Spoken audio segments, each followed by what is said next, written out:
Welcome,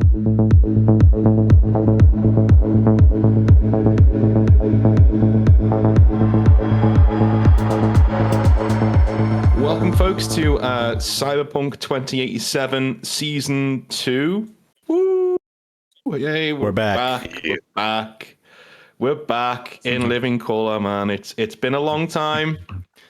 We were supposed to do this maybe towards the end of last year, but I had health stuff come up, and now that's behind us. We're ready to go. We're cool.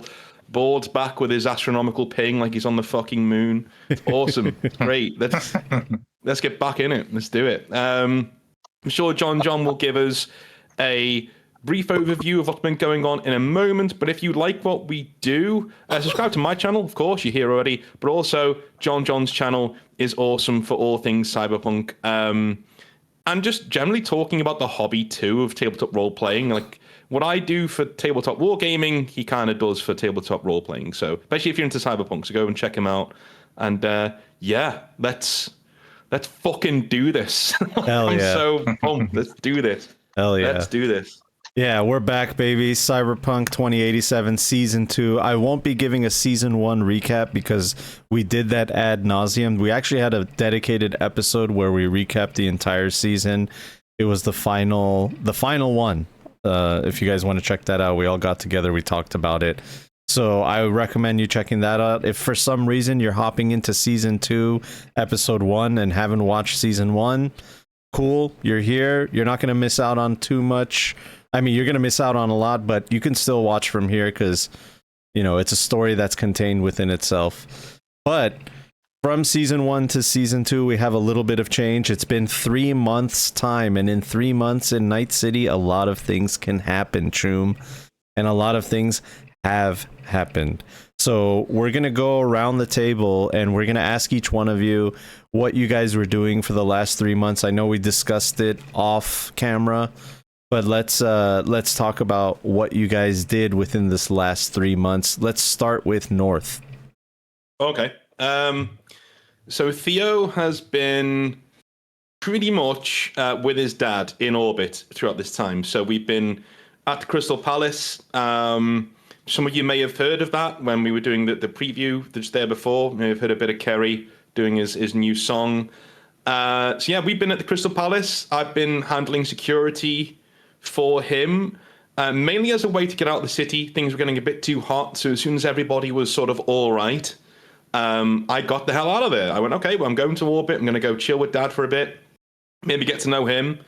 I would say I'd hope that they've gotten to know each other better, and they're a bit more okay. He keeps calling him Teddy, which is not great for his street cred, but apart from that, everything's fine. I ran it past John that I invited him to go up there a few times. I want to get to know the Arasaka part of things. I want to get to know Tiger Claws, and I think that'd be a good way to do it underhandedly, is to, now that I know who she works for. Yeah, we've had a good time in orbit. We've been sending down champagne to the guys, gifts here and there, sent from the tour. And I've landed back in Night City, and I've been back now for maybe a day, maybe two. And I'm ready to see my friends again and see what the hell's been going on. I've been hearing disturbing reports around the city. I've seen all the newscasts you guys saw before we started the stream. And yeah, I'm shitting myself at the moment when it comes to figuring out what the hell is going on. Yeah, I'm ready to go. I think in terms of goings on, I think I want out of the trade. I think I've said this before. I want out. I don't want to be doing Blue Lace anymore. I think it's going to get a bit too hot for me. So, but we'll see how things go. We may not be able to just extricate ourselves that easily, knowing what we've already set up. But yeah, that's me. That's what Theo's been getting up to in his downtime in the 3 months. All right. Sounds good. Board, are you good? We're losing him, gaining him. I'm good. Okay. Just did a bit of freak out there, it seems. You're good. You're good. As long as you're good, I'm good. So yeah, so these last 3 months for Theo have been interesting. It's a lot of father-son bonding time. You guys toured together. You're in the Crystal Palace. You guys were able to chop it up, talk about it. Meanwhile, the drug empire is cracking on, and there were a lot of issues, issues trying to get supply. The demand is higher than ever. There are newscasts. Now it's in the news. Blue Lace Plus was in the news. We'll get more into that when we talk to Doc and what he was going through. But basically, you kind of had like a little spiritual moment after the end of season 1 where you're like, I just want to get away and focus on my music career, talk to my dad, see what he can give me, what kind of advice he can give me. You also wanted to see how you and Himiko would get along. She visited you in the Crystal Palace, and you guys got to have a little like vacation, and like forget about edge running and killing and death and destruction and actually putting that out because I forgot about that. Yeah, I think being up there is looking down on the world has given Theo a new sort of the world's kind of bigger than being an edge runner. Maybe Dad's kind of right. He's not right. I love being an edge runner. It's what I'm good at. But also, maybe I don't want to be a drug pusher the rest of my life. yeah.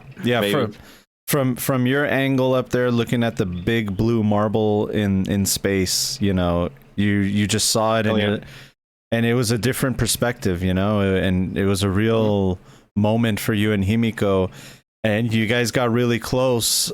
But since then, she's kind of gone a little bit radio silent. You haven't heard from her, or she just says she's busy, and you're not really sure what happened, but obviously something happened. She made some kind of decision from the last time you guys hung out. So maybe we'll find out why.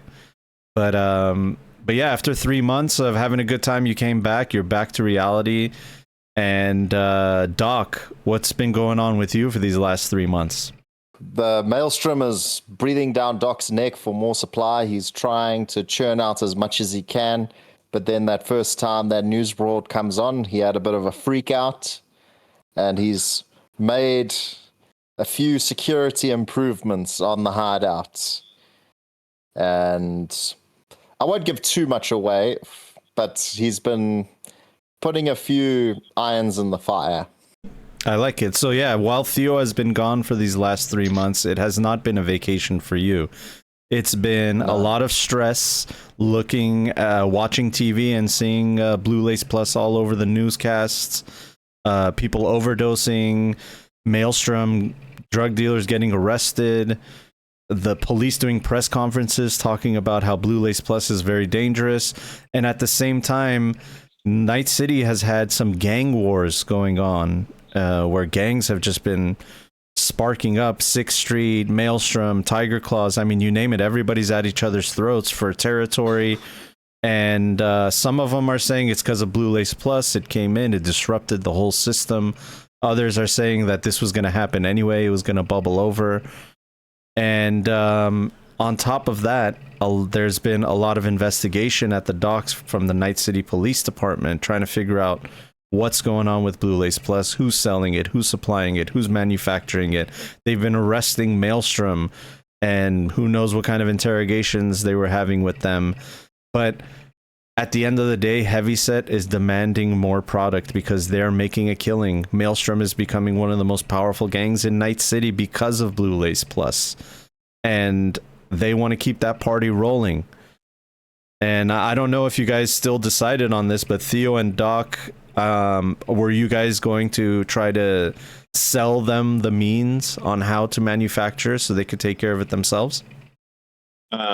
Yeah, I was trying to, but I think we tried, but I don't think. Yeah. Yeah, in our off-season communications, Heavyset has been dead against that. I think he likes doing business with us. Maybe he likes doing business with Theo, right? Yeah, we're quite close, we're quite tight.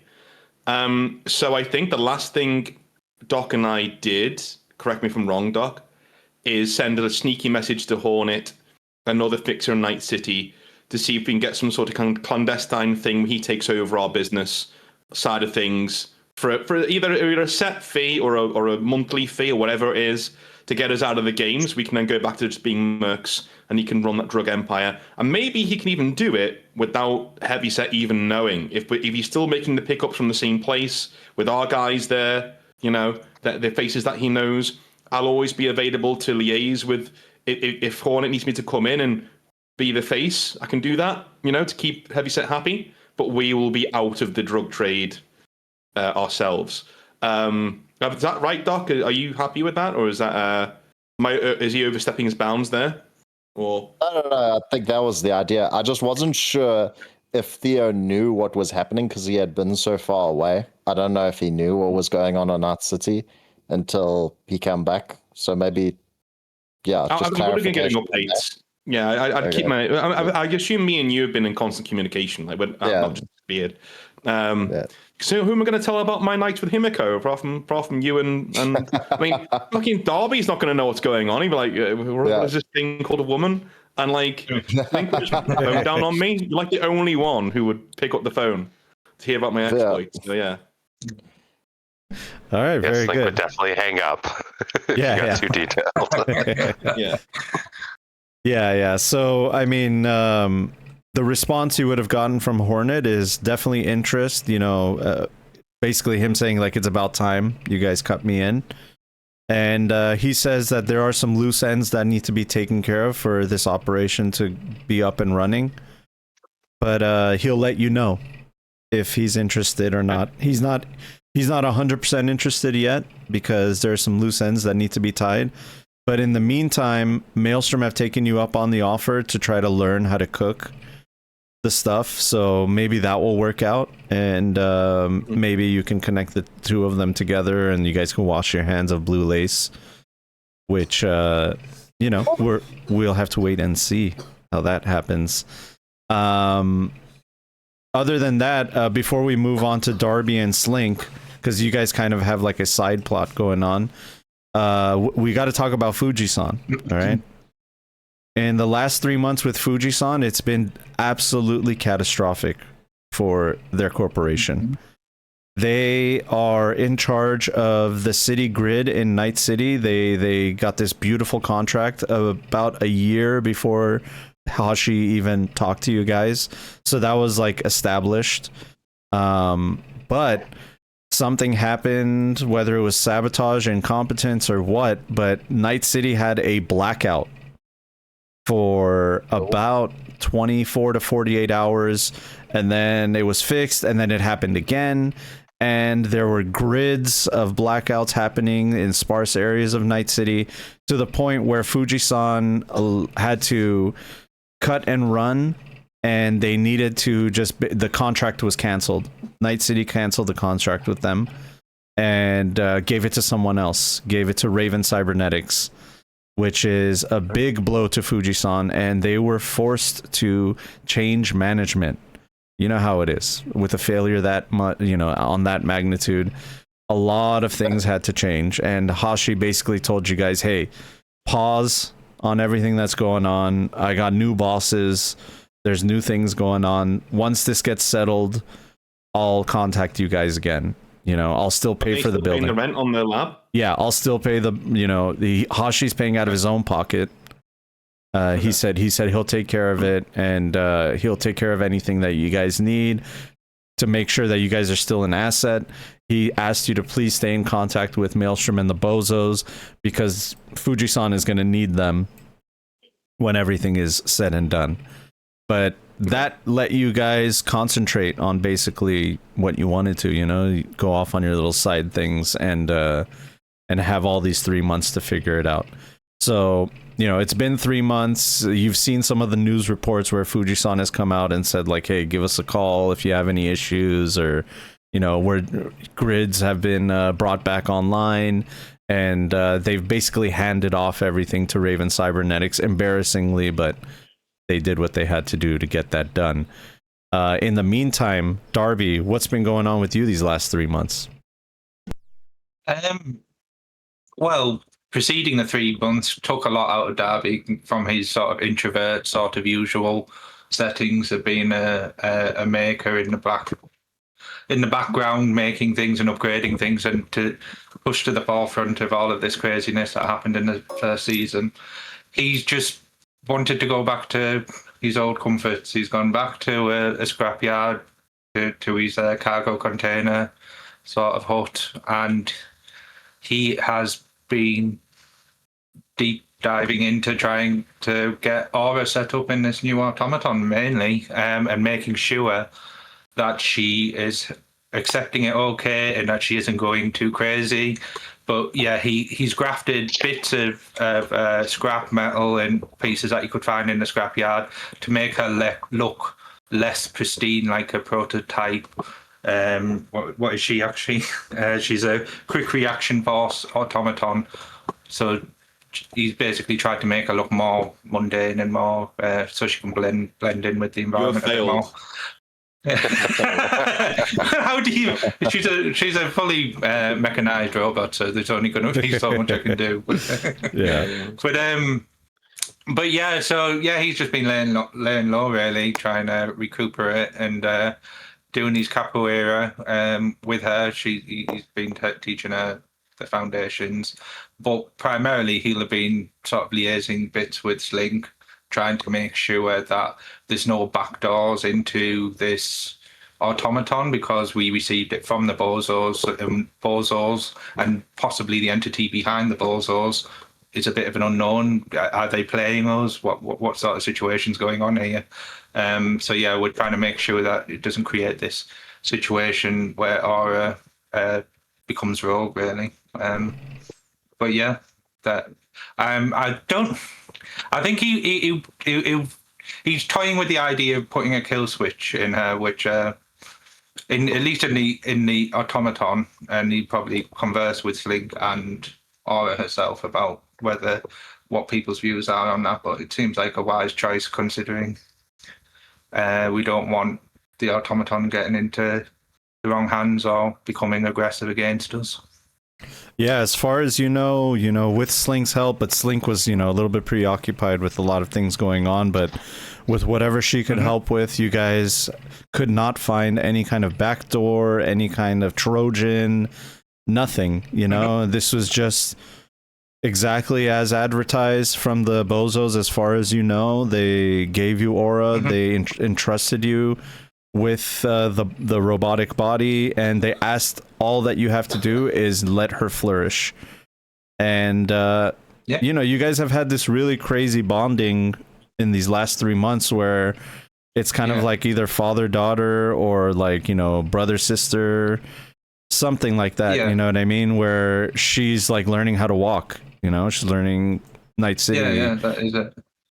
Learning human interactions, learning martial arts, learning, she's just learning like all the things that you would of sentience, And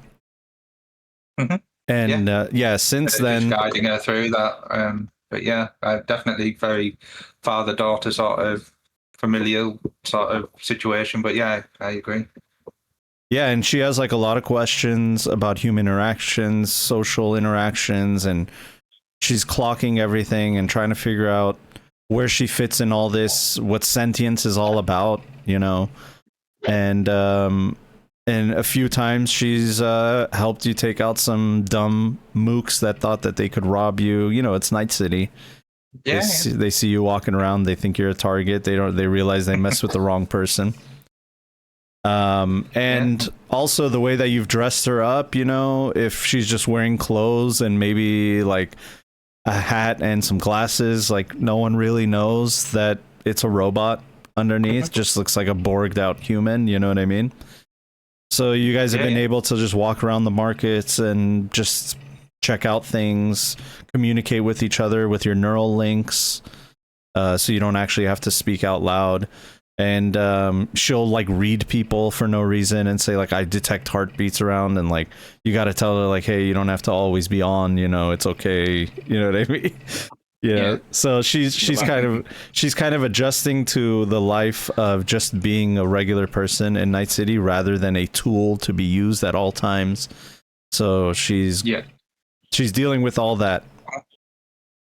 One thing that Darby would want to instill in her is that, because many times in sort of season one, she sort of had this sort of subservient sort of like, whatever you want to do, Darby. Or he's trying to make it way more equal. That he's trying to not have her go off and like start causing havoc by herself, like as you would with a toddler. Like you let them encounter the environment themselves, and obviously keep them in check and make sure they don't get ran over by a bus, like that sort of, like not on that level, but like maybe on her level, like make sure she doesn't shut down the stock exchange or something. Like, but he's trying to make her feel a bit more her own person and not subservient. Yeah, and she was a little bit confused with her programming because the automaton that she has taken over, it was a military application. So there was one incident where a vagrant, came and like kind of bothered you, maybe was asking for some eddies. And you basically, she grabbed him, put him up against the wall, kind of made a little bit of a scene in that small area that you're in. And that's when you had that conversation with her. That, hey, you don't always have to be on. It's okay. Like, I could take care of myself. I was taking care of myself before you were around, So that's what she's really trying to, grapple with. That makes sense. All right. So, yeah, that was the last 3 months for Darby. Were you still hanging out at the clinic, or were you off on your own? Or? I mean, as and when, I think Darby's just wanting to decompress and focus on Aura and this new automaton. That's his main focus. Like, he wasn't really in the Blue Lace scene, even though he got a paycheck from Doc and Theo that he doesn't feel like he deserved. But yeah, that's basically what he's living off. And he's been, if Doc needs him to, can you fix this machine or whatever, then yeah, Darby would have been lending a hand or whatever. But yeah, with Aura's help, I'm sure too. So that's good. All right, Slink, let's move on to you. These last 3 months have been very productive for you. Enlighten us on what you were doing. So, two things really. And the main thing was trying to sort out these journals, because these journals have been constant weighing, trying to figure out what exactly they mean, because Slink really wants to know what's going on before she comes across any more of these journals. She does not want to come back to it and have oh look, another journal, I still don't know what's going on, as somebody else tries to kill her. So she's just been kind of, aside from, if somebody needs help on a job and enough jobs to kind of help support the lifestyle, and helping out Darby, of course, with this whole Aura situation, which is a bit unsettling, but, trying to keep everybody as safe as we can. Yeah. The other thing that Slink's been doing with these, despite being sort of nose to the grindstone, she did hear about a release of Cyberpets that have kind of been getting popular lately, and managed to get an ad for Cyberboa. So that being as between our recent jobs, she's a bit more flush with cash. She has decided to invest in a Cyberboa and has been spending a little bit of time training. Yeah, that's right. And the company that makes those Cyberboas told you, you bought the Cyberboa. It's coming in the mail. It'll be there soon, actually. It's made to order. So that's been a nice little distraction for you, because you have been a hermit trying to figure out exactly what these journals are all about. And with Aura's help, you actually came to a realization. You came to a realization that has kind of changed everything on your perspective of these journals. Each one of these journals was written in the perspective of the Netrunner that Frank has called his protege. And Frank has trained all of you to have these journals as well. And it's kind of eluded you why you guys have these journals and what the real reason is for them. But with Aura's help, you've realized that these journals have the information within them to give you your role within this entire game that Frank has put together, you know, with all the, you know, disappearing, appearing, and everything. And you realize that each one of these netrunners that you are encountering have a specific goal. Whether Frank gave them that goal or whether they made that goal themselves, you're not sure. And you're not even sure what your own goal is. It's because you're like, if they have a goal, then I have to have a goal, but you're not even sure. I mean, do you have any idea what your goal might be?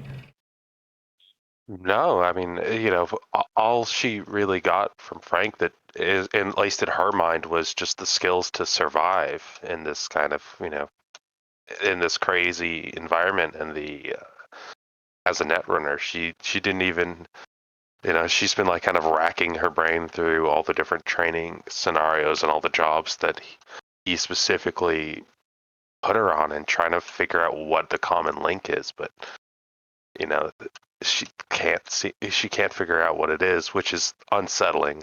Like, he never did anything without a purpose, even if you could never know what that purpose was, because he was just a bundle of chaos. But yeah, she's just like, you know, she was just so focused on survival at the time. Yeah, exactly. And so with Aura's help, you were able to determine at least 2 of the roles, and then kind of deducing from the information that you've gotten from all the journals, you've gotten the other ones too. So I remember one of them was Hexbit. That was from Darby's backstory. He's a voodoo boy netrunner and ended up being one of Frank's proteges after you guys killed him after the fact. It was the first journal that you found. And in the journal, you determined his role was very easy. It was just to kill the other netrunners, including you. And that's what Hexbit was trying to do. He was trying to find each one of you to kill you. And of course, he did a terrible job, you know. Oh, that guy, yeah. Yeah, he got. The other netrunner was the Hydra. Hexbit was the Cerberus. The other one was the Hydra. And if you remember, he was in the Bozos encounter. This weird, terrible 3-headed bozo. And you and Aura were trying to, you know, rack your synthetic brain and normal brain to try to figure out what the hell's going on with this guy. And you realize through all the language that the Hydra was there to endure, to, you know, you cut one head off, 2 grow in its place, and that's all about endurance, never being taken down. And so you can only deduce that the Hydra went to go test themselves against the Bozos to see if they could endure whatever they threw at them. But of course, they failed with that too. They became a disgusting, horrible abomination. And even though you didn't recover that journal, that's basically your closest guess on what the Hydra was supposed to do. Now, the other 2 that are left... Still here. Yeah, okay. The other 2 that are left are the Harpy and the Minotaur. And the Harpy, you're not exactly sure what the Harpy is supposed to do. You saw some things about being a ghost and being a master, and you don't know exactly what that means. But that's something that you and Aura have realized. And then the Minotaur has to know the game. That's something that you kept seeing. The Minotaur knows the game, understands the game, and you saw something about a labyrinth in there as well. So the 3 netrunners that are left that you don't know about are yourself, the Harpy, and the Minotaur. Those are the 3 roles that you haven't uncovered yet. And it's taken you 3 months to get to this point. So what do you think about that? I'm wondering if Frank himself might have been the Minotaur, or if it was all, or if he's kind of put himself in a different role above it that he's keeping out of the journals and the information. You know, I mean, if there's, you know,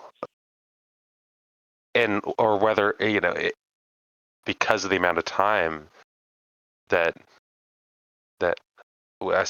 Slink spent with Frank, whether or not this game was designed to test and or mess with Slink themselves, just because, you know, she knows that there was other people before, but during the time they were together, didn't feel like he would have had time to like properly be training another protege. You know, whether these other people were before or after is kind of something she needs to figure out. Yeah, you know that when Frank was with you, he was with you, and like not at all. I mean, basically at all times. You didn't even know there were other Netrunners. That's how close he was to you. And then later on, you're finding out that there were other ones that, you know, he was at least involved with. You don't know, you know, how he split his time with all these Netrunners, but he was involved with them. And they're just as adamant about figuring out where Frank is as you are. And they're on this mission. You know, whether they knew that this was their role and whether Frank assigned this role to them, you're not sure. You just know that they innately knew that these are the things that they're supposed to do. Yeah, which is more disturbing for Slink because doesn't know. Yeah, Slink doesn't know. That's the whole thing. All right, so yeah, that brings us to the Major Leagues, Season 2, Chooms. That is the title of Season 2, because you guys are not brand new Cyberpunk characters anymore. You are now reaching the major leagues, making big money, working with corporations, major gangs. The police and the news are involved. And that's where we will start our session. A drug lab in Haywood, where Heavyset said he will meet you, so we can try to figure out how to build some Blue Lace Plus. Nice. I just say thank you to Shades of Slay for the £10, dude. That's fucking awesome. Thank you. Oh hell yeah, dude. Yeah, cheers. Shades. Also check out John's channel. Well, if you're here, go and check that out. If you like RPG shit, all for you. Alrighty, let's do it. Thank you so much, Slade. Shades of Slay. There we go. Thank you very much, man. Shades of Slay. That's right. Cracking name. Right. I like that, actually. Let's get the token on the go. Oh, yeah. Yeah, get your tokens on there. You are in a drug lab in Haywood, rented out by the Maelstrom, who have grown as a gang because of Blue Lace Plus production. They've been making all kinds of money selling on the streets, but that is also a problem because they've been getting a high on their own supply. It seems. Of course, you know. And there's been some infighting, but Heavyset is no geek on the street. He knows how to take care of himself, especially since he's had enough money to chrome himself out more. And he is a force to be reckoned with. But he's on your side, so that's good. No. Yeah. You know. So do we see any signs of any Bozo tech? Because they wanted to partner with Bozos for the tech, didn't it? Do we see any of that stuff? The Bozos in the last 3 months have been kind of silent with you too. They've been silent with all of you. You know, and you know, in between Slink's investigation of the journals, I'm sure you guys told Slink, like, you know, throw some feelers out there, see what's going on, right, with the Bozos. Mm-hmm. And you know, they just cryptically sent you a message back of like, you know, the show will begin soon, or you know, something like that. Okay, cool. Good stuff. So this is the new place. Are we just like being escorted in, or are we walking in on our own power, or what's going on? You guys walked in on your own power. You were invited here. You know, you can take a Delamain here, no problem. You're in Haywood. Heavyset is wanted to come in with a large gang of people, but Doc, I'm not sure if maybe you're the one to tell him that it's not a good idea. Or how do you feel about that? Because a big giant conglomerate of Maelstrom moving around Night City might be a little bit too, you know. We can't do this. We can't do this. They're watching. We can't do this. Relax, They're Choom. looking around. I'm just gonna if we're outside, I'm just gonna put my hand on Heavy Set's shoulder and be like, listen, you know how paranoid he gets, right? You'll make him feel better. Just have some of you guys pull back a little bit. You know, we don't want that much heat on the place. You like the blue lace? If you like the blue lace, you're gonna have to let Doc work his magic the way he wants to work it. You know what I mean? Yeah, of course. I get it, Choom. Hey, listen, I can take care of myself. I'm not worried about any chumps on the street. Dude, you could take us all out without even thinking about it. You don't even need these bozos. Just don't. Well, they're not bozos. You know what I'm saying? Yeah, relax, Doc. And he slaps you on the back, Doc, pretty hard. Okay.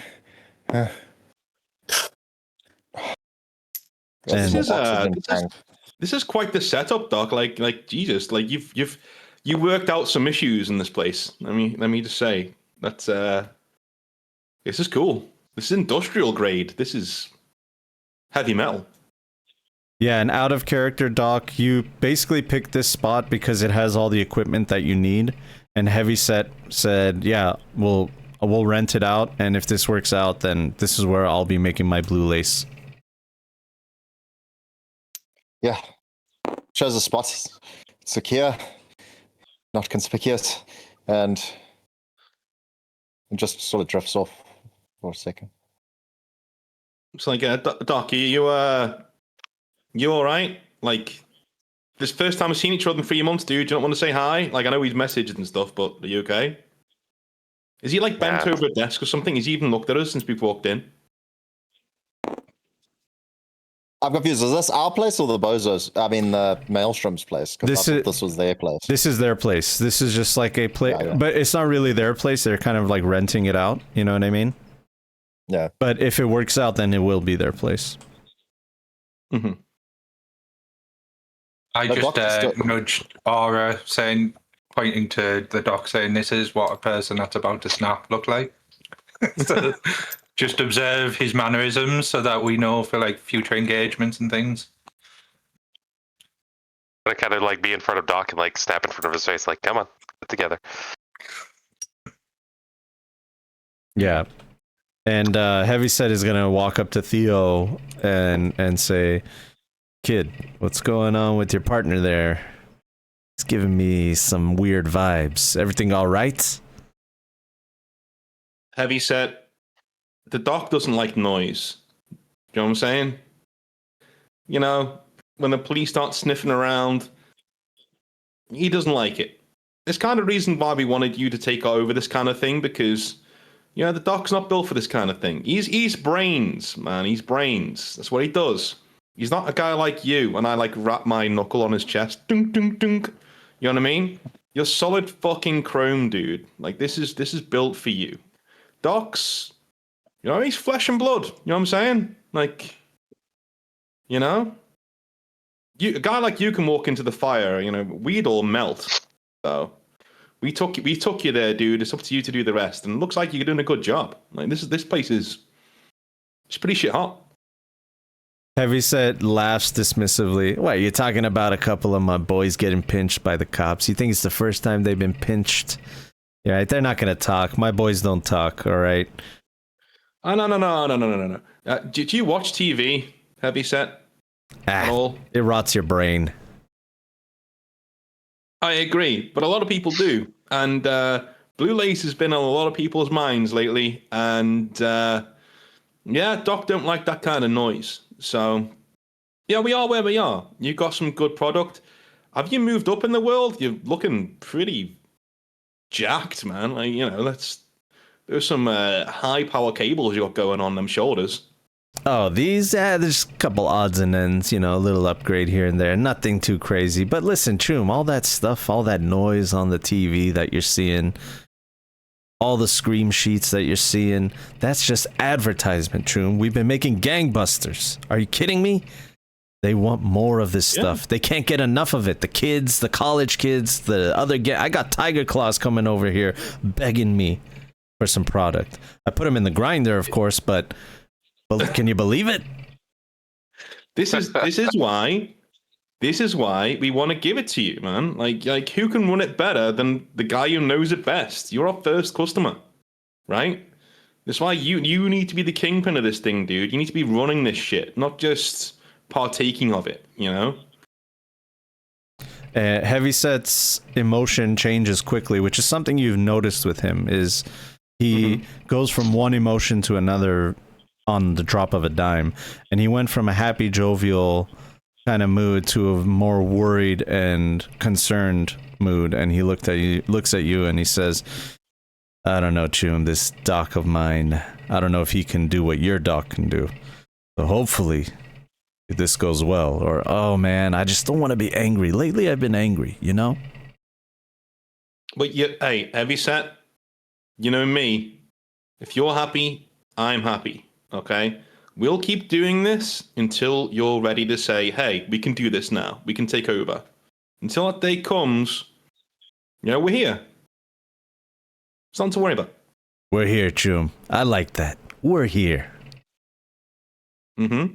And Doc, while they're having that conversation, one of these Maelstrom guys walks up to you. You remember him from the Bozo encounter. His name is Hammerhead. He was one of the only survivors. He's been there from the beginning. He's one of Heavyset's guys, you know? And he's been a word of reason around Heavyset sometimes. And he looks at you, Doc, and he kind of just like beckons you over. Doc like looks over his shoulder and he's like, yeah, come on, Doc, get over here. Doc comes up. Huh. Listen, Doc, I've been meaning to talk to you. I just don't want to ruffle any feathers, but you seem like a reasonable person that I could talk to. Yeah, I think I'm reasonable. I think it's safe to say you're a little bit paranoid. Am I stepping on your toes here, Doc? I like to think of it as warranted concern. I call it survival, Doc. That's what I call it. It's what keeps us alive in Night City. And I've been having some concerns about the old man over here. And he like eyes Heavyset from the corner of his eye. Yeah, then he's, getting to that stage, when you're chromed out. Wait, are you saying he's going over the edge? I don't know, I'd need to, but I mean, he looks like he might have some tics. He has more than a couple ticks, Choom, alright? Every day we walk into something else. The other day I walked in, it's covered in blood. One of our boys was chopped up into pieces. I didn't see a blade around. I don't know what happened. He was talking about some kind of South Am situation. He's been bringing up the war lately. The war that hasn't been going on for a long time. Yeah. He waved his bloody hand at me and said, "Oh, don't worry about it, Choom. He was talking shit, so I had to put him in his place." But Skids was never that kind of guy, so now he's gone in crazy fashion. Yeah. Well, what do you want to do? I'm glad you asked that, Choom. I'm glad you asked that. Listen, Blue Lace Plus, all this stuff, let's keep it going. You know what? Actually, here, walk with me over here. Yeah, Doc, well, why don't we check out the readings over here? Let me know what's going on. And he walks over to his computer monitor here. I just need to take my medication quickly. Like, picks out a pill bottle and takes a few pills. I don't know. I'm seeing that, like, I'm just giving Darby and Slink a side eye, like, I try to take my sunglasses down a little bit and it's like, Yeah, Slink had walked over to Doc to check on him. As this other guy's come up, she's given him some space. But yeah, there's kind of a when I see the bottle, there's kind of a glance back towards Theo and Darby, and it's like, can I go on a closed channel to Slink? Yeah. Yeah. through agents, yeah. So I'm just gonna say, Slink, don't make it obvious, but can you listen in on what they're saying? Hack into something. I'll nod and I'll just kind of wondering. There's a way. I'll leave it to it. Yeah. Maybe I'll pull in Darby into this and ask if Aura can do the same.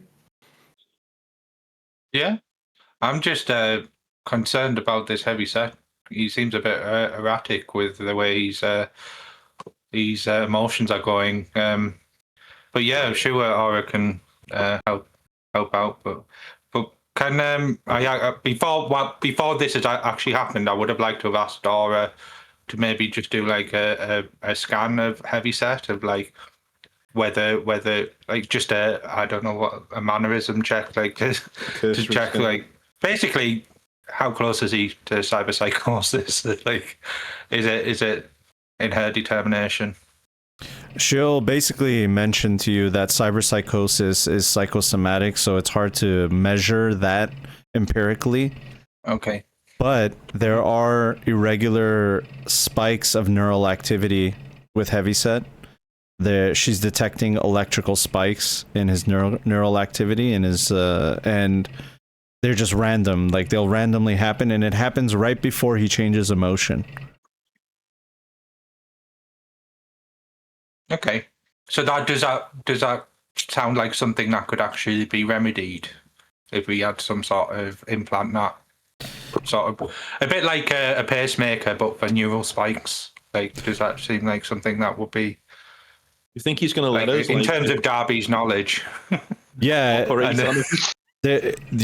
Stuff like beta blockers or SSRIs can help with stuff like that. There are some neural paths that can be repaired with some electrotherapy. But, he'll have to get brain scans and all kinds of stuff to try to figure out the exact treatment. And that's what she'll relay to you. Yeah. Okay. So going back to current time, Theo, how do you want her to assist? Do you want her to just do diagnostics or something? Yeah, if she can get into any sort of sensory in this place, I want to see what they're talking about because Doc is acting weird. Okay. And that Maelstrom guy seems to have too much of his shit together for a Maelstrom guy. So yeah, why don't you? Yeah, I ask her to eavesdrop. I trust him. I just want to know what's going on, so I don't have to break off my conversation with Heavy Sex. He'll get pissed off. So the first roll of season 2 will be from Aura. And it is going to be a cybertech roll. So she's going to have a 7 in cybertech, and then her stat is an 8, so 8 plus 7 plus a d10. Okay. How do you do it in chat again? You roll a dice, remember? You roll a real d10. I don't have any dice. There you go. The dice you in do front now. of you. Remember. You're going now. Oh right, shit. Yeah. Sorry. There's giant bags right here, by the way, if you guys need them.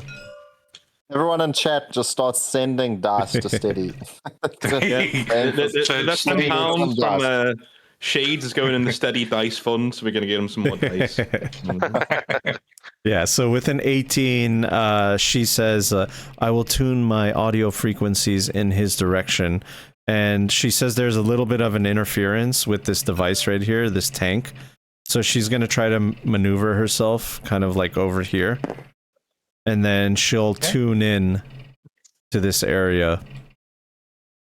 And would you like me to patch it into you? Yeah, put it onto the group frequency that we have with just myself, Theo, and Slink right now, please. Okay, so there is a little bit of interference and a little bit of hissing because there's stuff in between. So while Heavyset's having a conversation with you, you're hearing this other conversation, so they're kind of overlapping. But Yeah.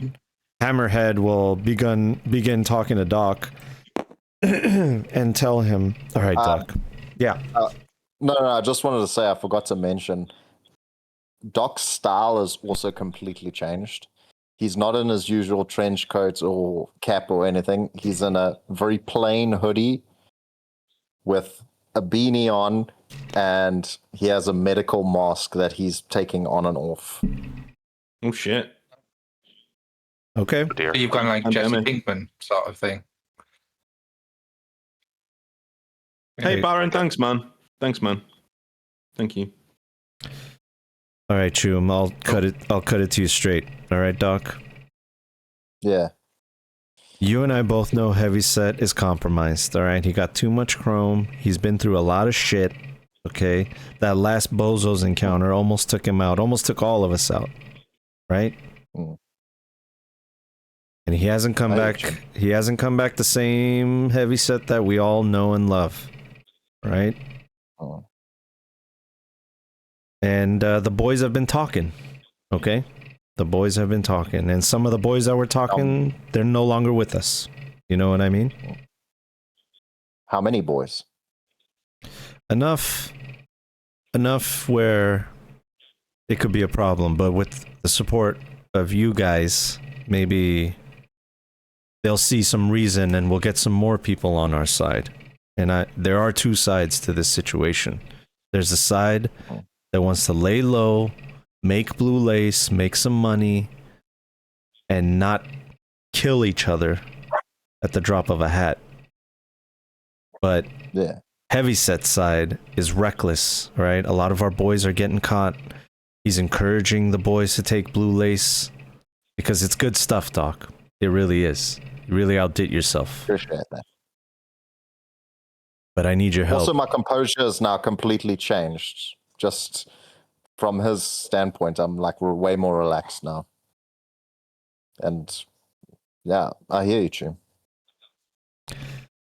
Well, Choom, let's just say that Heavyset is going to have to retire soon. Forcefully retire soon. You catch my drift? I catch your drift. It's a very serious measure. I just to freak him out because I just want to test what he's going to do. Can I call Doc immediately, like right now? I'm just going to say to Heavyset, "Hey, Heavyset, I'm just going to go check out some shit over here. I want to go see what's going on. I want to see this place." I'm just going to walk off and have a little look around. All right, fine. And he's walks up to Slink and says "Hey, Slink, it's been a while. I haven't seen you in a while. Where you been?" And you guys kind of have your little... Yeah, just a little, been working, kind of talking about I'll kind of talk to him distracted by talking about the Hydra we fought. Because I'm sure, that'll keep Heavyset nice and distracted. Yep. Go ahead, Theo. So I'm gonna well, he's gonna accept the call. He's in a conversation, so I will call him on his agent, his internal agent. Doc. Kills it. Okay, fair enough. I'm gonna do it again. I'm just gonna keep calling him. And Just keep telling it. yeah, Hammerhead doesn't know because it's an internal agent, and he basically says, he continues talking about how dangerous it is, with everything going on, and he says he wants to make a deal. Deal with who? You and me, Doc. That's what you and me and the boys that are with me. Okay, I'm Heavyset's right hand man. I try to put some reason into that gonk brain of his, but he's compromised, Choom. I'm telling you, he's lost it. What about the other senior members of Maelstrom? What have you divulged your intentions to them? We've had our talks, okay, and they'll either have to come around or they'll be 6 feet under, all right? And that's just the realization that they're going to come to. So don't worry about them. Would I be able to lean on this tank here behind them? I'm not trying to hide myself. I'm looking around the place. Yeah, of course. You can And do just whatever say, you want. it's up to you. Do you want to, like, do it now? And Who's he talking to? Is he talking to Doc or is he To talking both of you. to... Yeah, to both of you. I heard what you were saying, guys. Like, we've been listening to your conversation for the past couple of minutes. Like, we can do this now. Do you want to do it now? Hammerhead gets his back up and looks at you, Doc, like, what the fuck? Like you betrayed him. Oh, my apologies. Please excuse my colleague for poking his nose when it didn't belong. I was unaware of his actions until now. He was Hammerhead. Yeah, it's all me, man. I hacked into him. I just want to see what you guys were talking about. Like, it seems like it was pretty pertinent. And to be honest with you, I feel the same way. So, no worries from me. He looks at you quietly and with like a real sour look in his face. He's not happy about all this, but he'll straighten up and look at you, Doc, and say, just remember, when the time comes, Night City's river runs red. Remember that. Night City's river runs red. Keep that phrase in your back pocket, okay? Don't forget it. And he like comes around the corner here and he says, Heavyset, I'm gonna go make sure we're all good outside. I'm gonna take a couple of the boys and scout, make sure we're all good. And he just kind of like waves his hand like he doesn't even care, like yeah, whatever. Come on, shitheads. You're set. Do you want to bump before you go? Or are you okay? And he says, ooh, Not enough. I thought you never asked, Joom. I love this stuff. Alrighty. And I'll just, yeah, you can partake. It's on the table. You can partake. He'll just grab a handful in his cyber hand and just have like this pile of blue lace, this beautiful blue powder in his hand. And the way it sticks to you too is that's what really makes this an amazing product. And he just puts it up to his face and just takes a big sniff.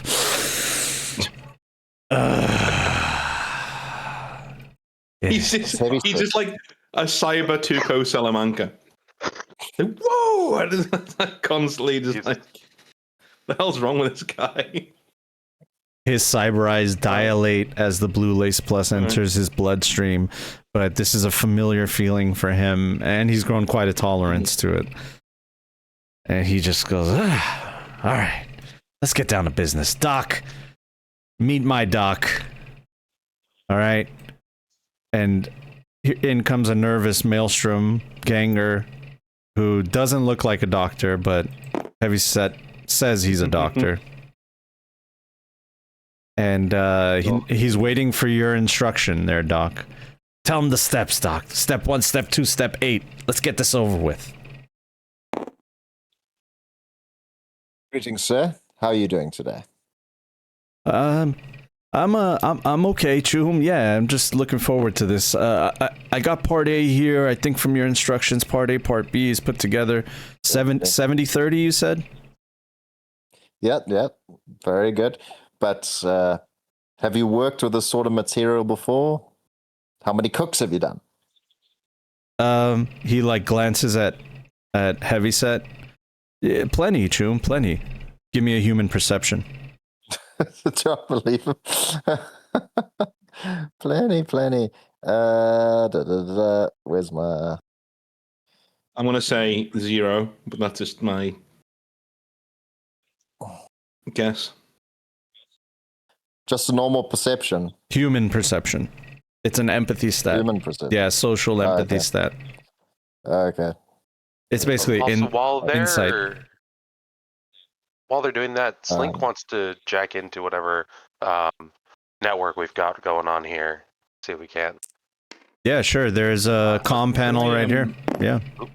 Can I help Doc out with this? Because mine's very high. And, Yeah. I'd want him to know what's going on. Yeah, of course. All right, I'll roll human perception. Got you.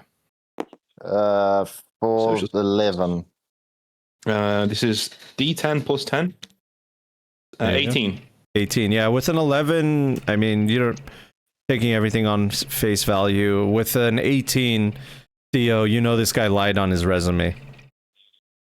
Uh-huh. Yeah, I'm gonna pass that along to him on our internal link. I'll say, yeah, he's full of shit, Doc. He's not done any cooks before.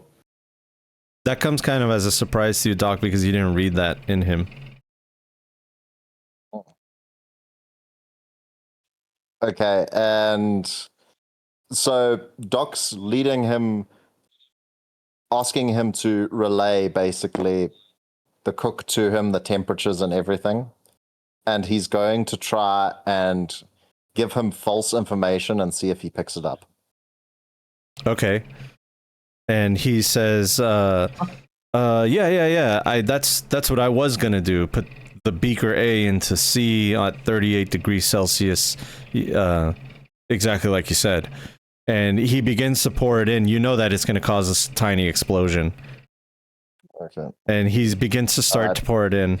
All right, and Doc grabs his hand quickly. That's going to make explosion, mates. I don't think you're cut out for this.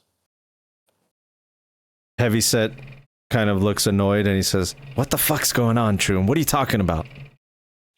Doc, could we not just like teach this guy how to do what you do? He's not done it before, but surely you can teach him, right?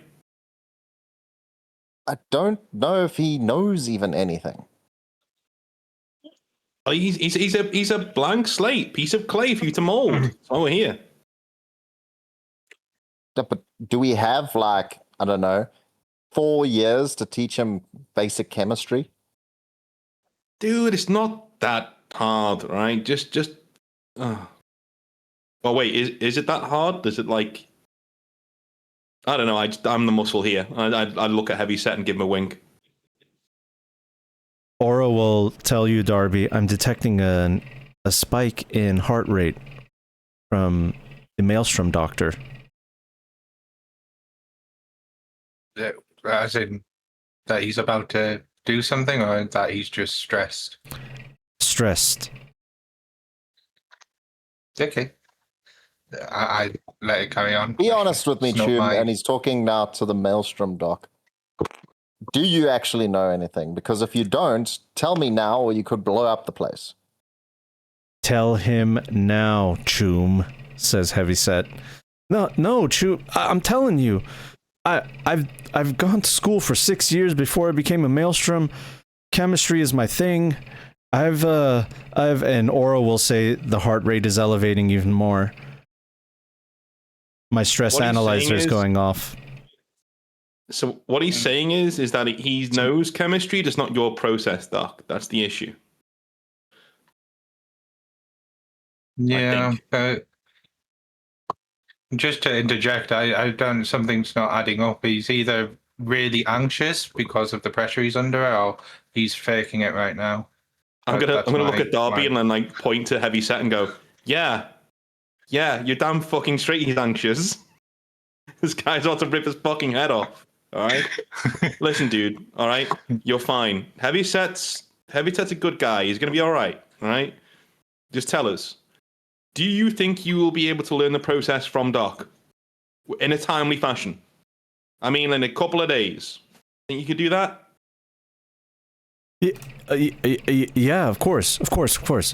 I'll get to it right now. Just tell me all the steps. And Heavyset puts his giant cyber hand on this guy's shoulder and just gives like a little bit of a squeeze, and you can hear metal on metal crunching, just the slightest crunch.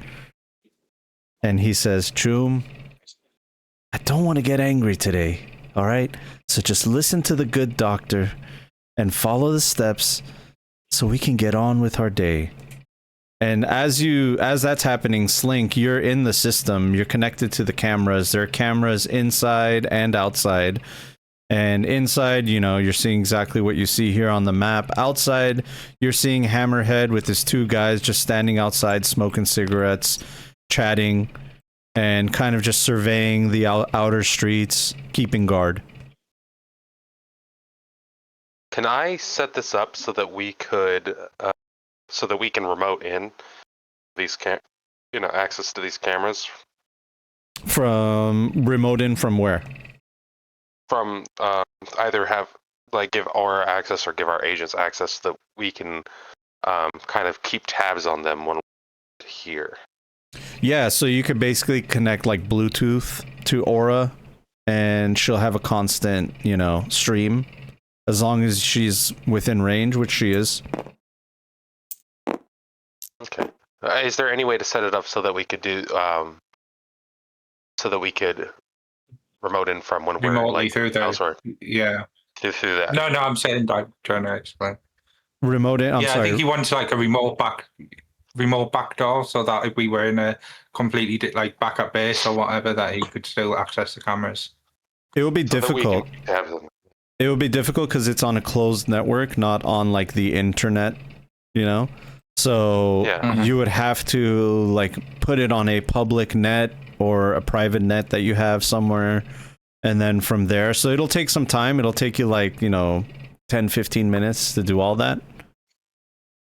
Yeah, I mean, imagine no one's really keeping tabs on me, right? They're all kind of focused on the blue lace thing. Yeah, nobody cares. Slink is doing Slink stuff. Yeah. Would it be easier if I were to, say, take like a burner agent and kind of wire it into it?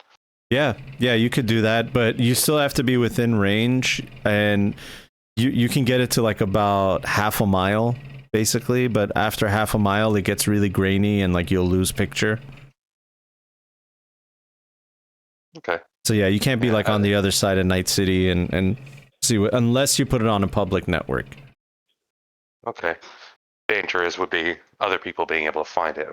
Yeah, then then they can get in. If they get in your network, then but then they're just going to see a drug lab, right?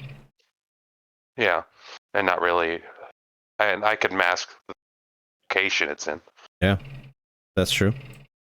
Yeah, but yeah, you have a feed. I mean, you can see the cameras, and this doctor, you're seeing his hands are beginning to shake, and he's putting things together. And he puts Cyclone 1 with the different catalyst. So far, everything is right. But, Doc, give me a perception. That's a normal perception. Yeah. Could I, whilst this is going on, pull Heavy Set away? Yeah. For a sec? Yeah. Right. Yeah, carry on. I'll do this if you want to after you've... Yeah, just roll that perception. Okay. Where are you? D10. There you are. Oh, Hey. Finally. Hey! Season 2, you've turned a new this leaf. Season, yeah. It's an all 10. That was that's the only one I'll ever roll for the rest of the No, season. dude, it's changed. The worm has turned. One of the rest of us are going to get constant ones now. That's what. Oh, dude, crushed it. A 10 and a 9 plus, I think, 11. So Critical like success. 50, yeah. Yeah. So 40? Yeah. Jesus. So you're looking at him putting all the things together. He's doing it the right way. He's a little bit shaky while he's doing it, but you notice something about the beakers that he's using, and you're thinking like, wait a minute, those look like glass and not hard plastic, which is what it's. Or they look like hard plastic when they should be glass. And you're remembering that, microplastics getting into the system make a bad batch, and it might be too late already because he's already mixing the stuff together. But you have a feeling that the microplastics from the beakers are going to make a bad, because it's happened to you when you were creating it the first time. And but he didn't know that small nuance, so he's putting it all together and comes out with a product that's finished. And while he's doing that, Theo and Heavyset, you guys are just like, what's the deal with that? I'm gonna pull him to one side and say, listen, Heavy. What's up, This Chew? guy's. I can tell your doc's. He's all right. You picked well. We might need him for a few days, just to make sure he gets it. Just to make sure he's fully trained. I'm asking for a bit of patience. Can you wait a couple of days? Lend us this guy. No, Choom, I can't wait a couple days. Are you kidding me? I've needed this product yesterday. All right, they're coming to my door, knocking on my door for it, Choom. We've got a backlog. We've got stuff you can take today. We've got stuff you can take. All right, we'll make you whole. We just need to take. I'm asking you to take your guy for a few days. I didn't think it'd be a problem. All right, whatever. Fine. You can have him after, whatever, this little show that you guys are putting on. I just want to get this over with so we can get the hell out of here. All right. So I come back and say, Doc, do you think this guy could learn your process in a few days? And Doc leans in. The thing is, he doesn't have training and the inklings that you need for this sort of trade. He just used plastic beakers. Yeah, but Doc, so did you. Do you remember? So did you in our first cook, man. You did the same thing. He's the streetwise version of you. So just show me your process. He's a clay ready to be molded, as I said before. Okay, but a few days. No, all right. But Heavyset doesn't look like he's going to take any mistakes.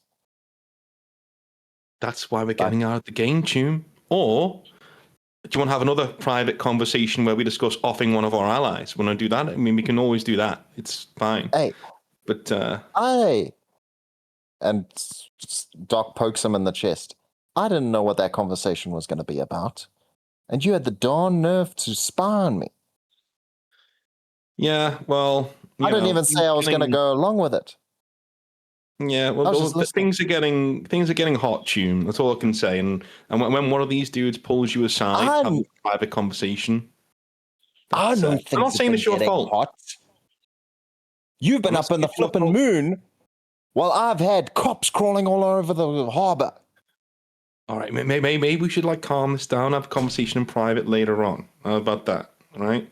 For now, let's make sure. Do you have a cheat sheet you can write? You must have documents. I know you, Doc. You've got documents upon documents. You've got your process down to a T. Can we not give this guy a run through of a cook now, and then give him the cheat sheet, and then we can go about our business for a couple of days while he learns, and you can check his work at the end of every day? The problem with the cheat sheet is I have a sort of one, but I've left in blanks because the rest I fill in the blanks from my head. Because if you have a random cheat sheet lying around, someone could just take it. Sure. Maybe you could fill in the cheat sheet then? And then you can have Aura do it. You can just dictate to her. She can do it in a couple of seconds. What about the Hornet angle? Well, that's what we're going to do. That's my plan for later on, Tune. That's why I'm trying to get you away from teaching this bozo how to do fucking whatever he's doing, right? Because I'm going to need you later on for a meet with Hornet. So... Afterlife is calling, Tune. Things are on the tables. Let's just calm things down. We can have a talk in the car about conversations that may or may not have happened, and we'll go from there. How's that? Done. Fine. Done. The doctor says, done. I'm done. I did it.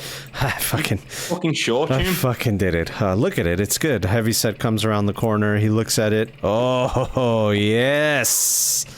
We're in business, baby. Look at this stuff. It looks so good. Doc, you know that this is going to be a bad batch, even if it looks good.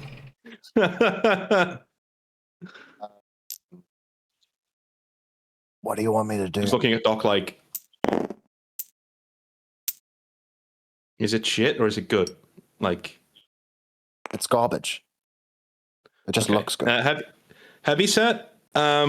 What's up, Let me be the first to give you some of our premium stock, just so you can give it off to your friends. I know you've got buyers waiting.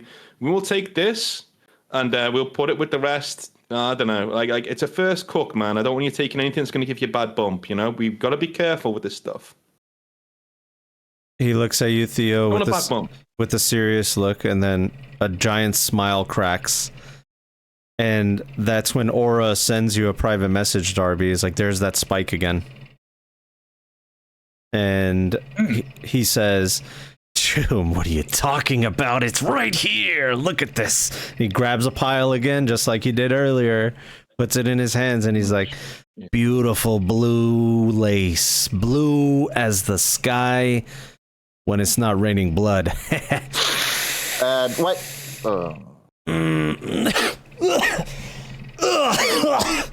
What the fuck?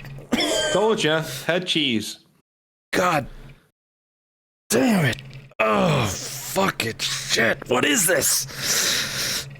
And it's it's burning his nose as the microplastics enter his system. Shit. Yeah. I'm gonna say like Set. Our first batch was just like this. All right. It takes a couple of days to refine the process. That's why I said, give us a few days, man. Why don't you take our premium stuff, have some fun, and then in a few days, you'll be ready to. Your own guy will be making shit just like the premium stuff. All Heavyset hears is Heavyset as something boils over in his brain, and Aura sends Darby a message like the spike is consistent, it's at a high level, elevated heart rate, elevated stress analyzer, danger, danger, danger. And Heavyset turns to the doctor, and the doctor gives him this terrified look. And Heavyset quickly, fast as lightning, enhanced transhuman, fast as lightning, grabs this guy's head in his hand, and he says, I'm tired of your fucking failures, Doc. I'm tired of it. I'm tired of it. And you just hear him slowly crunching this guy's head as he's screaming in agony. You literally have mere moments to stop this from happening. And I have a sedative on me. I was just gonna give Doc a look, like, and my gun is in my hand. Like I'm going. Are we doing this? Like fast as lightning. I'm saying, fuck the sedative. Like this guy's done. Are we doing this? Yeah. Like I'll send that. I don't know. I know agents. You don't have that much time. Time is up. Time is up. Crunch. All right, we're doing brain matter explodes all over the place, onto the table, onto your shirt, Theo. Your new shirt. You just got that shirt. No, I'm shooting him. I'm shooting him. He's done. No, this is my brand new shirt. Fucking Himiko got me this shirt, you son of a bitch. I'm fucking... I'm plugging this guy in the side of the fucking head. I'm gonna literally plug him inside of the head. You point blank range. I'm doing it. All right, you pull out your pistol at point blank range. I'm gonna need you to roll a stealth, and you can use your combat sense. Oh, plus 14. I don't need to with plus 14. I shouldn't need to. Yeah. Well, remember, he's he's cybered out too. Remember. Oh, okay. Then I will do it. Okay, so 18 plus 3 is 21. All right, 21 versus 22. You pull out your pistol, put it to the side of his head, and you pull the trigger, but his head isn't there. And you plug a hole into the side of the building, and Heavyset turns and looks at you with this blank stare in his face, and then Aura says, "Wait, Heavyset, wait." Aura says the spike has dropped, and he looks at you like confused, like, "What the fuck? What the fuck, Joe? What was that?" What is even? Dude, he thought that guy was attacking. You went for the Doc, dude. You went for Doc. We need him. And I point towards actual Doc. Dude, you went to try and fucking kill Doc. Theo. He's having neural activity that's out of his control. I think he's switching in and out of his persona. So just the Heavyset we've got right now is not the same guy who just crushed that dude's head. Oh. So let's take it down a notch. Right, Heavyset. Do you know what you just tried to do? You tried to off the dock, man. Like that doesn't happen. Like you went blank on us for a second there. You know, like you already killed your dock. We've only got one left. What? What happened to him? No, behind you. I'm going to from the security camera. I'm gonna play back like to the agents, to Theo's agent. Send him a clip of what just happened to show Heavyset. Yeah, I'll show the him actual the bit thing. before I get my gun out. Yeah, the actual clip from the security cameras. Yeah. I'll show him the bit before I got my gun out. I'll be like, yeah, look, see? Yeah. Yeah, And then you turned on Doc. And then Hammerhead comes in. They all hear the gunshot from outside. They all walk in, running in, guns out. What the fuck just happened? Hammerhead goes, what the fuck happened? So I assume your boss just had a bit of an aneurysm. Episode. It's good. Yeah. God damn it. And then one of these other Maelstrom guys says, they try to kill Heavyset. The fuck do you mean they try to kill Heavyset? What's going on here? Somebody do some talking. I didn't see anyone try to kill Heavyset. So your boss killed your doc and then tried to kill ours. So I took a shot at him to kind of calm him down. Do you think a shot from one of these, and I wave it going, is going to do anything to him? If anything, snapped him out of his fucking whatever was going on. Roll a persuasion. Ready. Yeah, shooting people always calms them down. I've noticed that in real life as well. Yeah. Roll a persuasion at a -1. A rocket launcher probably be like, yeah, this is nice. And where's my persuasion? It's a social skill persuasion plus 14. Nice. Okay. Yep. So -1. That's 9, 23, 22. Wait, 14, Yeah, 22. 6, 23, 22, yeah.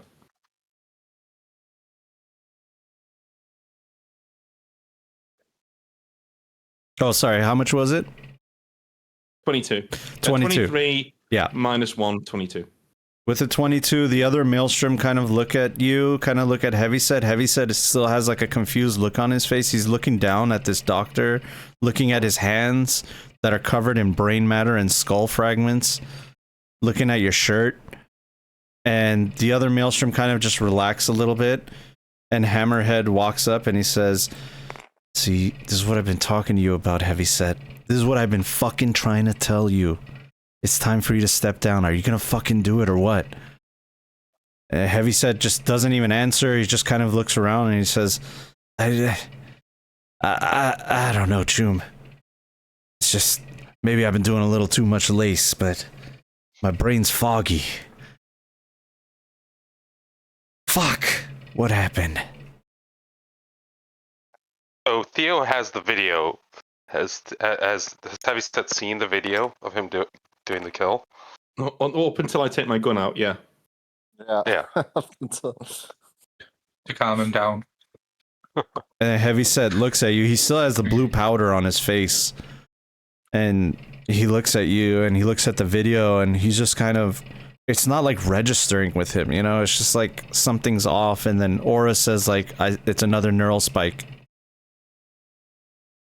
What? Okay, I don't know that. Yeah, go. Yeah. Sorry, John. You're just saying that was what caused it, or are you saying he's having? Or he's getting another one. He's getting another neural spike is happening. So right, everybody, guys, it's happening again. Heavyset, you're gonna zone out in a second. Just back off on people. Heavyset, let me just give you something to take the edge off, calm you down. No blue lace, just good old fashioned pharmaceuticals. I don't know. Let me just let me just have a seat, all right? And then the spike drops. Oh. Aura lets you know that the spike drops. His vitals seem to be stabilizing. He seems to be back up with us or whatever. Who's this guy's name? Is him Hammerhead? Hammerhead. Yeah, Hammerhead. He's his number 2. He was there with the Bozo fight. He survived it. Okay. If I'm standing next to him, I'll say that talk you had with the doc. I'll be ready when you're ready, because this has gone far enough. And he looks at you and he says, "The plan's already in motion." Right, well, you got my backing, and I'll just turn around and look at Doc and just give him a nod. Poor guy, dude. Why am I so upset? Like, I'm really fucking upset. Like, Heavyset's awesome, but it's not the Heavyset we know. No. I mean, I'm gonna send a message to our full chat and be like, I mean, he's going through this, he's cybering out. Do you think there's a way we can get him to, take a step back and come back from this? No, I've never heard of a cyber psycho returning to being normal again. It's degenerative. It's done. That's why I stay away from the stuff. Not one piece of. I'm pure flesh, man. That's why. Yeah. I mean, maybe Aura is detecting an actual notable spike. So, I mean, if there was some way, I mean, just because it's never heard of doesn't mean it can't be done. I mean, just throwing that out there, if we could control this neural spike that he has, he's probably always going to be temperamental. Doc, do a medical tech knowledge check. Let's see, what's the skill? There's a skill. Yeah, there is. I gotta find it. Paramedic or no? I think there is one medic. Surgery, pharmaceuticals. It's like general medical knowledge, basically. Is there a doctor skill? There's first aid, which is everyone has that. Yeah. There's paramedic is like the one for medtechs. That's like our special one. Yeah, I guess do that then. Yeah, do that. Okay.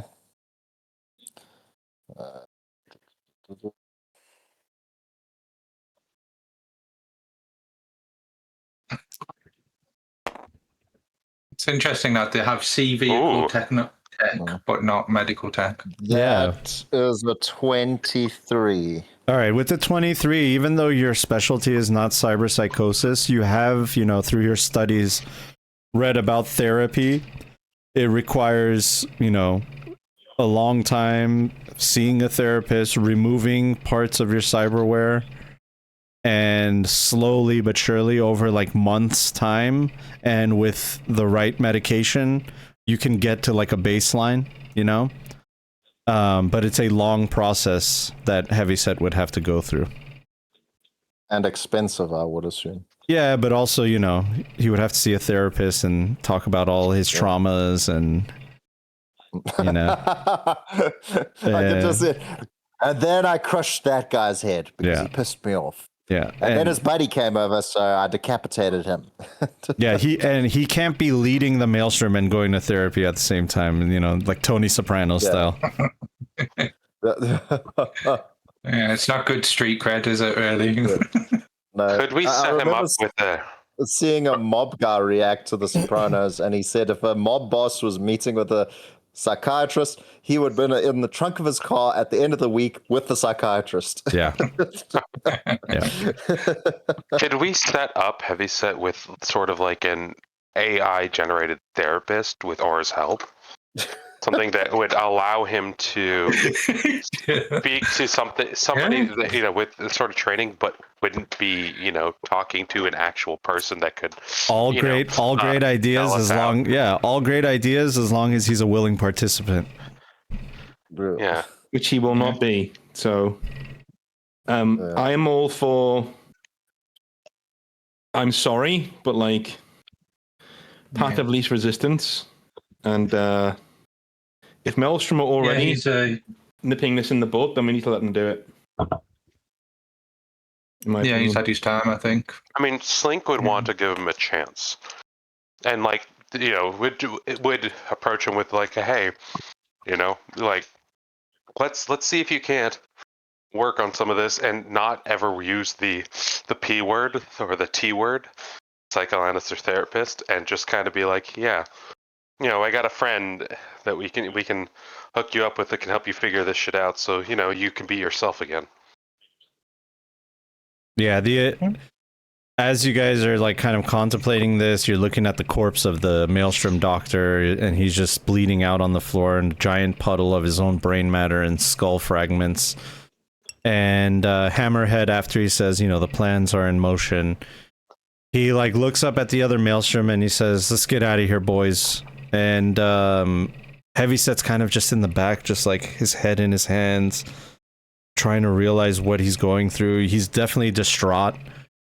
And Hammerhead looks and he says, "Boys, let's just get out of here. All right, we'll do this again, Doc. All right." Heavyset, "We'll do this again some other time. Right? Today's not the day. All right." And Heavyset to a Hammerhead, I just look at the body on the floor, like you mess before you go. Well, this is their warehouse, right? This isn't ours. Yeah, it's not yours. Yeah. Oh, is it? Okay, well, fuck off then. Yeah, it's fine. Yeah. So the other Maelstrom, like, hesitantly, you know, look in that direction, but they kind of just relent and they leave. Only one of them stays and goes up to Heavyset and starts talking to him, but the other 5, they just leave. They've seen enough. And they walk out the door, and before Hammerhead walks out the door, he looks at you, Doc, and he just nods his head. You know, like as a silent message to you. Yeah. You know, I'm Link is going to set up for that just not the public network stuff, just for everyone's kind of, you know, safety for now, but have a link so that if Aura comes within the, you know, range of this thing, she can check back and scan through the footage. Sounds good. Yeah, as you're doing that, Aura, you know, Heavyset's you're going cycling through the footage. You're seeing, you know, the exact moment when Heavyset lost his mind, and you're just like looking through it, and this Maelstrom is trying to console Heavyset. And you guys can hear him saying, like, "I just don't understand. I just don't understand. Why did I become this way? Why? When did this happen, Troom? When did this happen?" Yeah. I'm patching that into everybody else's feeds as well, so they can see. But he's not the guy he used to be. And I looked at Theo because I know it's like hitting him hardest. Heavyset is not his old buddy anymore. It's more that I know Heavyset wouldn't want to live like this. This is why I'm going down the road of like just let Maelstrom handle it. It's the law of the jungle. When somebody gets like this is what happens. It's the street law of the street. You can't sending this guy to therapy. I'm gonna go on my agent and say this to the group and sending this guy to therapy, like that's okay, maybe, but like, can you imagine like the Maelstrom, like their leaders in therapy? They're Borgs, man. Like that's not how this works. Like once one of them goes this far, they're put out to pasture. That's it. And also, this Hammerhead probably is vying for a promotion as well. Like, there's that. He's probably got aspirations as well. And unfortunately, we gave Heavyset the keys to the castle. We told him not to abuse it. We told him not to go crazy, and he did. So, this is the end result. There are clearly people in that organization who are capable of making sane decisions in regards to this stuff. And I like Heavyset, but this ain't him, man. This is not him. So we need to get the fuck out of here. We've got to go meet Hornet. I'm going to call a cab. Let's just bounce. Heavyset like pushes his Maelstrom ally aside, the only person that stayed and stuck around, and he walks up to you, Theo, and he like looks at your shirt, sees the mess that he made, and he just like tries to wipe it off, like futilely wipe it off. And dude, it's fine. Rogue seen worse, man. I've got to go see Rogue later. She's seen worse. I'm sorry, Choom. I'm sorry. I don't know. Sick, Choom. Sick. Yeah. And Aura says there's a spike right now happening.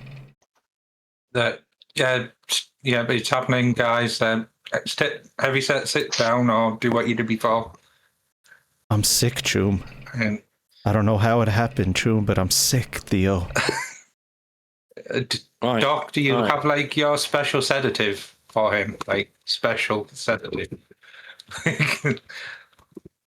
Yeah, I'm going to said I motion must to the docs to come over. Let's Let Doc take care of you, man. Let Doc take care of you. Doc, We'll what's set this what's right. your luck stat? My luck is. Where is it? Where do you find luck again?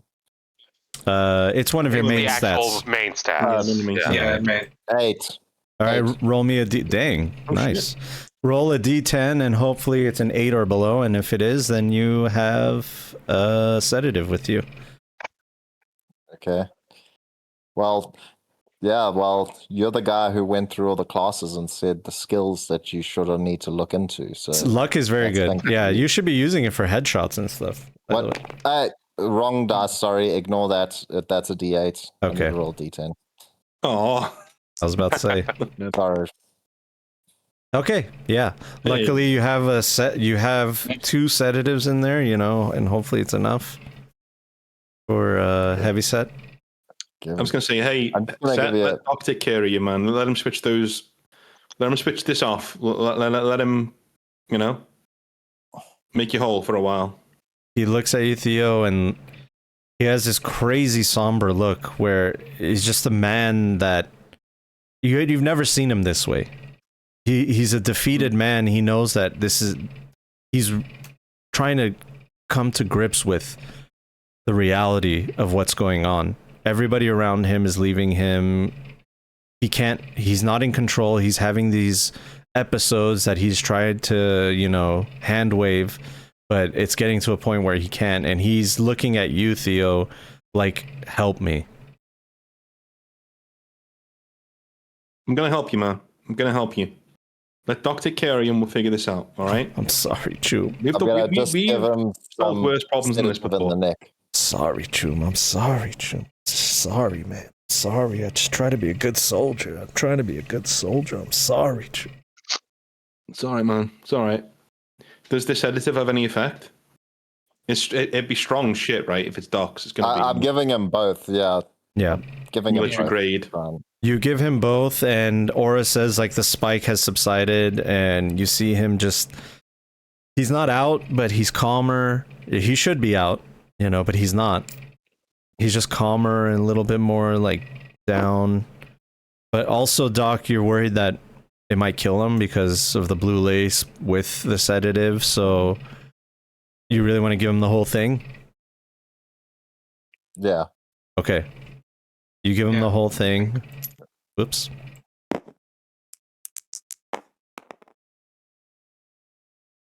And he just kind of just like, I'm sorry, Chu. Sorry. He just puts his hand in his head and then he just slumps up against the wall over here. And he says, just one more foxhole. Just one more hill. One more jungle. They'll get us eventually. They always the bullets got my name on it, Choom. I'm gonna turn to Doc and say, I think it's time, Choom. Slink shuts off the Another, computer. Her there's connection to the another computer and dude here. leaves. His mates. What does Slink say? Slink shuts off the computer feed, or her connection to the disconnects to the computer and just steps out. Okay. All right, Sorry, Doc. Sling. Yeah, go ahead, Doc. His tumor's still here. Sorry? I'm gonna turn to her and say, how long have you known this? How long have you known Heavyset? 6 years. I mean, he got me out of the gutter, you know? Gave me the life that I have now. If it wasn't for him, I'd be dead. Yeah. Well, you're not gonna go back to the gutter, all right? You're with us now. But if you know Heavyset, and I think you do, as well as I do, you know he doesn't want this. And there's no coming back from this. What are you It's trying only to gets say, worse. Choom? What are you trying to say, Choom? What are you saying to me right now? This has got to be done, man. Like you want him to carry on like this? She gets in between you and Heavyset, and she says, "This is not your decision to make, Choom." I know. It's been made. I'm gonna look at it like the Maelstrom have made the decision. Yeah, I know. It's already been made. Like your tunes have made this decision. I didn't want to do this. The fuck are you talking about? They let us. We've got to do their dirty work now, right? They bailed and left him here like this. They want us to put him out of his misery, dude. Like either we do it now, so he's surrounded by friends, or he gets ganked when he's walking down the street like just some other fucking animal. Like your tunes are coming for his head. He's done. He's done. I love Heavyset, man. Like, and I'm not gonna let him kill him like a dog in the street. I'm sorry. Like it's happening now with friends. No. Like, on his own with us. No, you can't. You can't do this. All right, you can't. Those are rats. You understand? Those Maelstrom. They shouldn't even carry the name. They got the chrome. They got the logos, but they're not Maelstrom. They're not like us. You understand? Heavyset. He helped you. He helped me, and he helped you. You bled together. Do you think the Heavyset of old would want to be like this? Like, I'm Darby. What's your name, by the way? I didn't catch that. Shiv. I'm asking what her name is. Shiv. Yeah, I sort of like pat her on the shoulder. I know it's hard, but the Heavyset of old would not want to exist like this. I think we all know this. Somebody roll me a persuasion at a -3. I'll go for it. Yeah. Get your luck points. Darby. Yeah, use their luck. Do you have any? Yeah. I'll whack him on this. Oh, can I do that again? What do you mean? Yeah, we were arrested. So Yeah. your luck. Oh, arrested. Yeah. All luck. 3 months. Luck comes back Luck is every session. session-based. Yeah, it's session based. Yeah. So persuasions, this is +4, 18. So D10 plus 18 minus 3, right? Yeah. It's 5 plus 18. That's 23 minus 3, 20. 20. So she looks around the room, and you see like a tear. Her eyes starting to well up, and she's like, you see acceptance in her face, and she says, "It can't be you. It's got to be one of us." I'm gonna take out the Malorian and give it to her. It's like I never give anybody my gun tune, so just warrior to warrior. There, it'll do the job. Heavyset is still around. He's babbling about the war. He's babbling about losing friends. Obviously having a little bit of an episode, but he's sedated.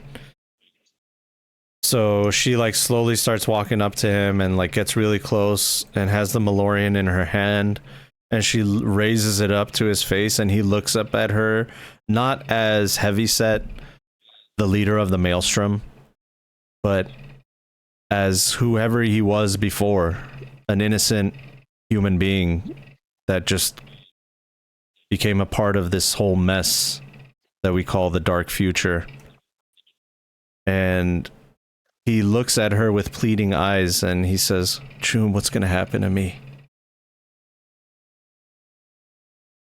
And Slink, when you're outside, you hear the screeching of tires as not a police vehicle, even though this looks like a police vehicle, but an ex-police vehicle comes in and just skids down. And inside you see some men in fatigues that clocked you and looked right at you. Do you wait outside or do you go inside? I'm gonna dive back inside. All right, you barge in to this scene. What do you say? I'm gonna say somebody's here. don't know who.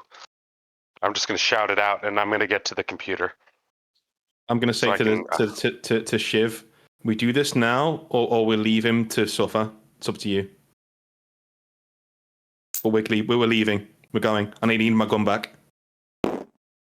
She has her gun up in his direction. Her hands are shaking. And she looks at you and she says, I can't fucking do it, Choom. And she just drops the gun. I can't fucking do it, Choom. I'll pick it up and I'll do it. She doesn't. Like, she can't give you the gun. She's like, no, not like this. There has to be another way. There has to be another way, Choom. I'm grappling it off her then. I'm just grappling it off her. All right. Roll a grapple check. So they're rolling around on the floor now. Doc's unslinging his rifle and even Maelstrom babes are not safe from the grappling hands of Theo. All right, that is a 20. John? Yeah? Oh, sorry. I was going to say, is the camera showing me... we have the external camera, right? Yep. I want that up on everybody's agent so we can see who's coming in. Yeah, you guys in your... Brawling, yeah?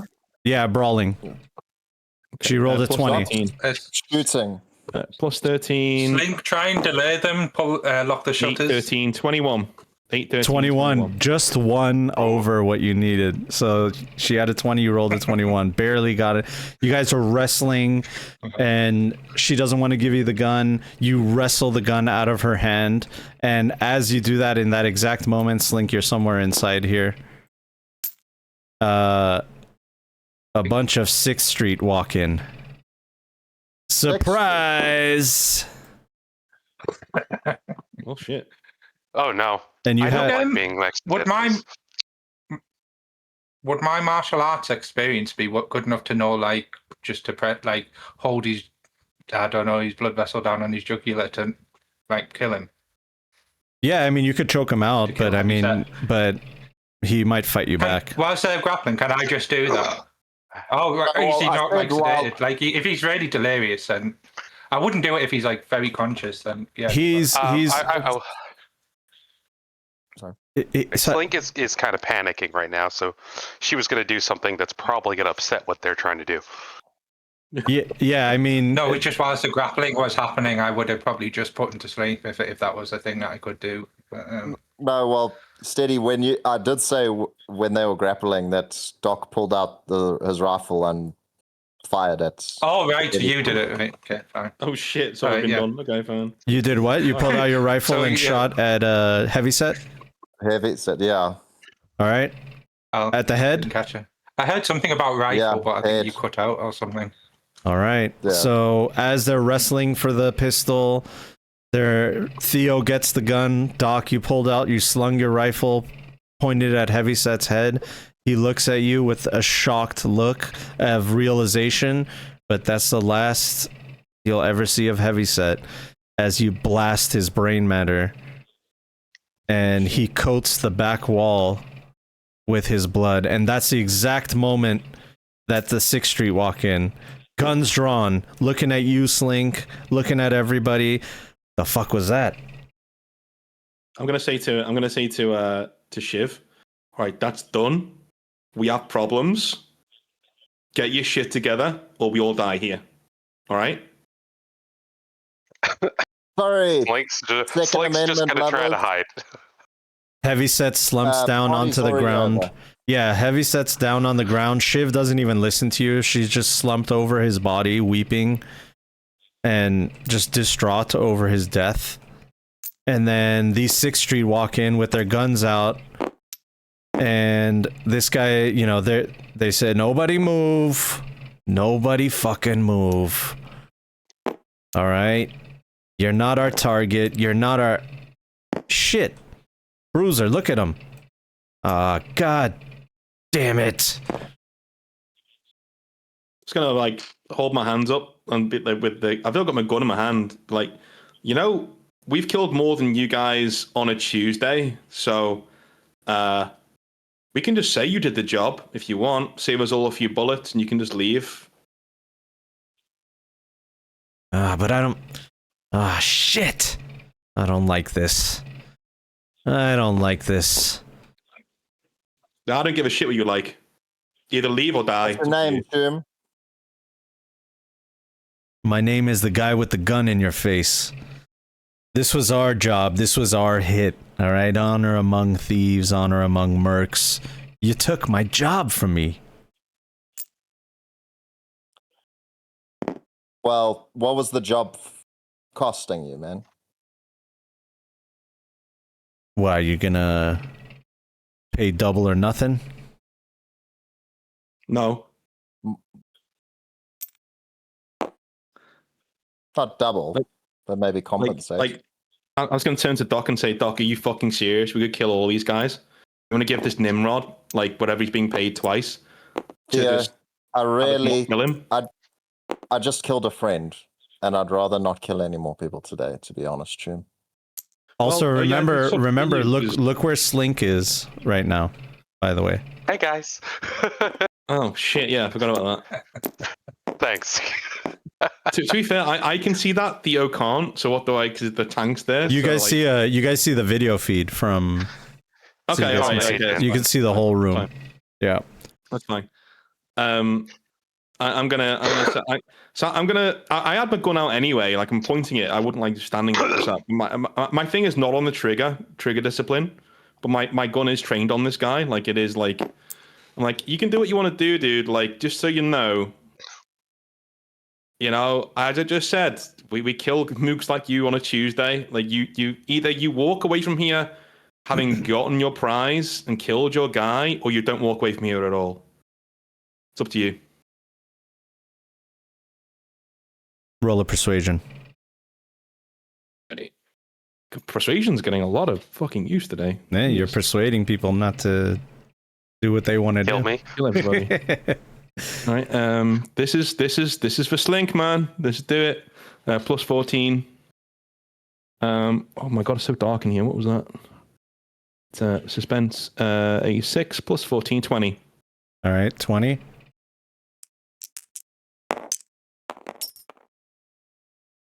Ooh. Oof. Sweeten the deal, and I might change my mind. We were gonna get paid 1,000 eddies each. What are you gonna do for us? I'll pay you 500 each for not even doing any bloody work. I'm going to turn around to Doc and be like, do you know what? Like, Chum, are you fucking serious? Like, I literally just gave you death or walk away and get paid. And Yeah, can you just shut up? Again? Like, what are you doing?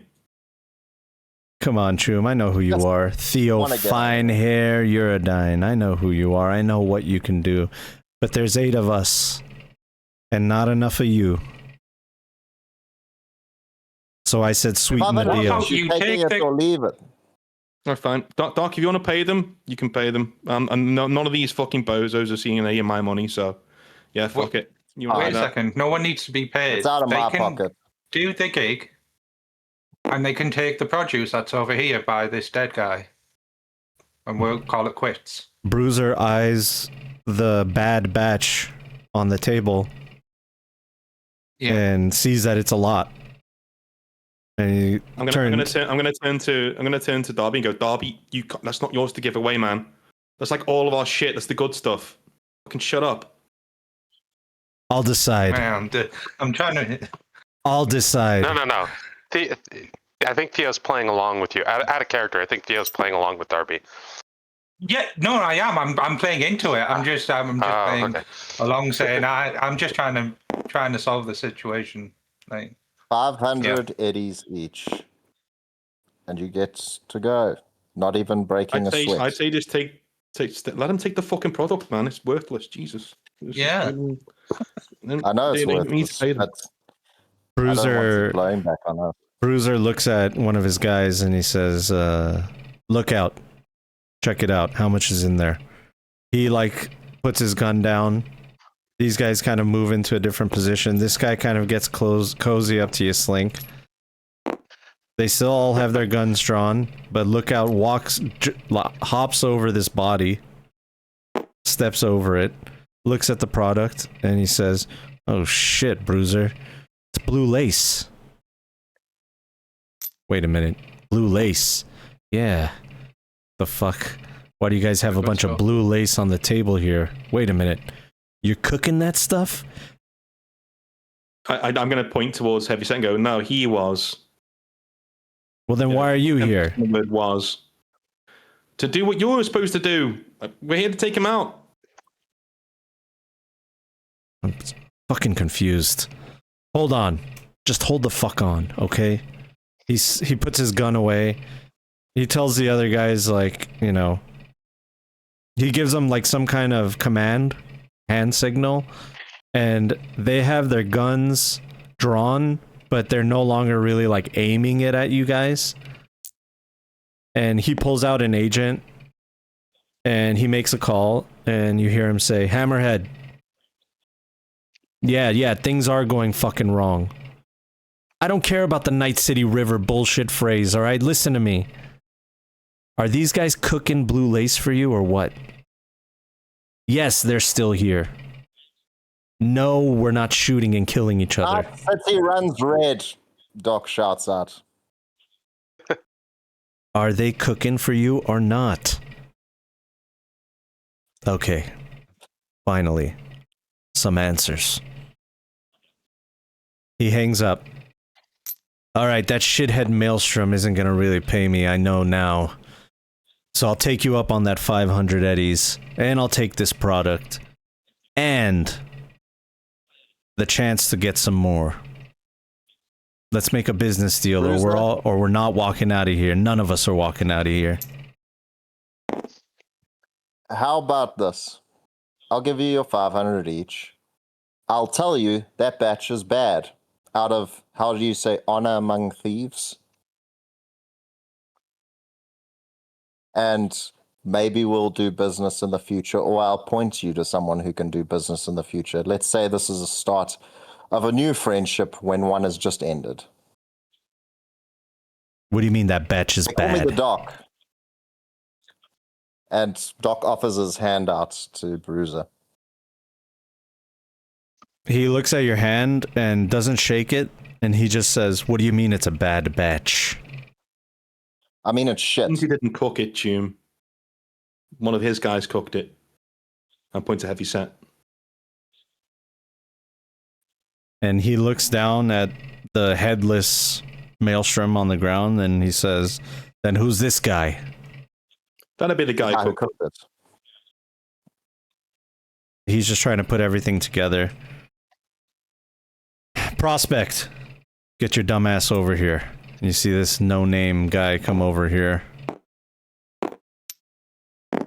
Take some.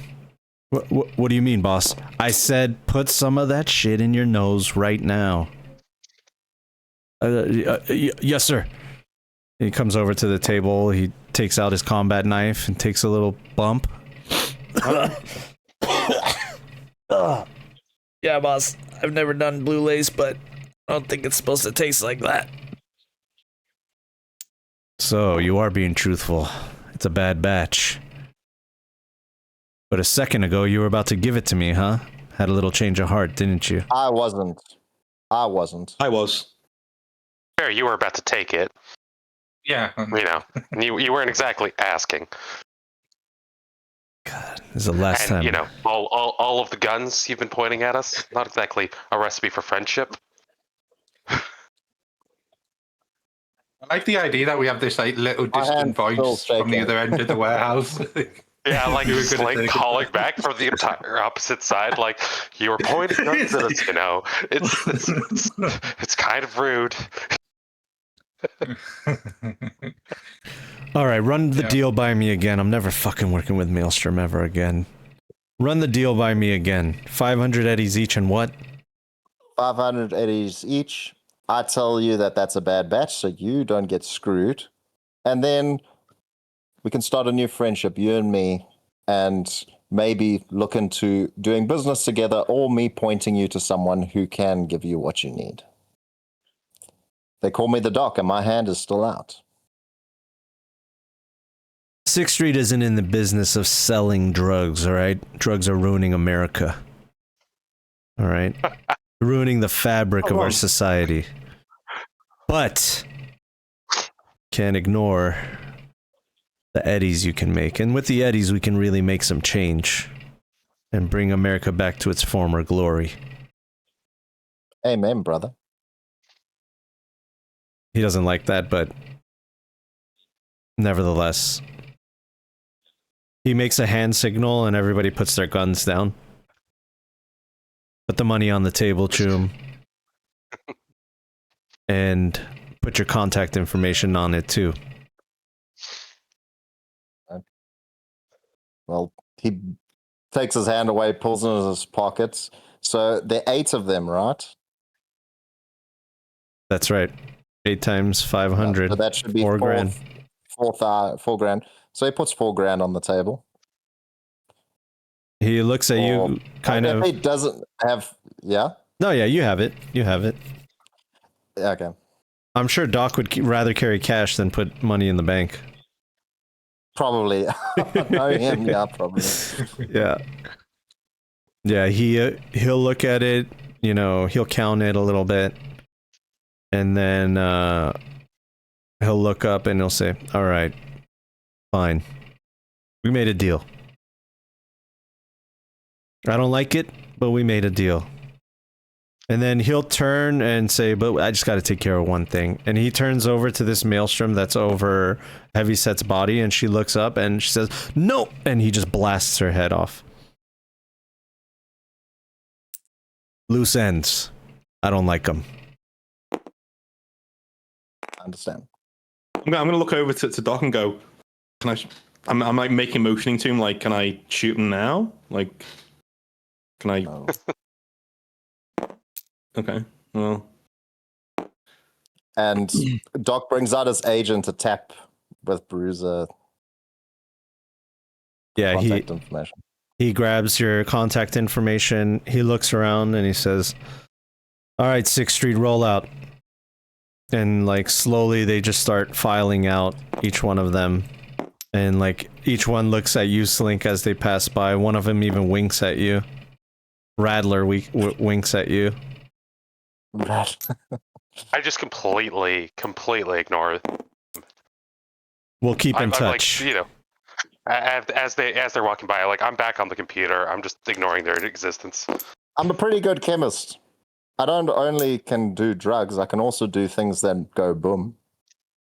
Like I said, we'll keep in touch. And they slowly file out. Del, I mean.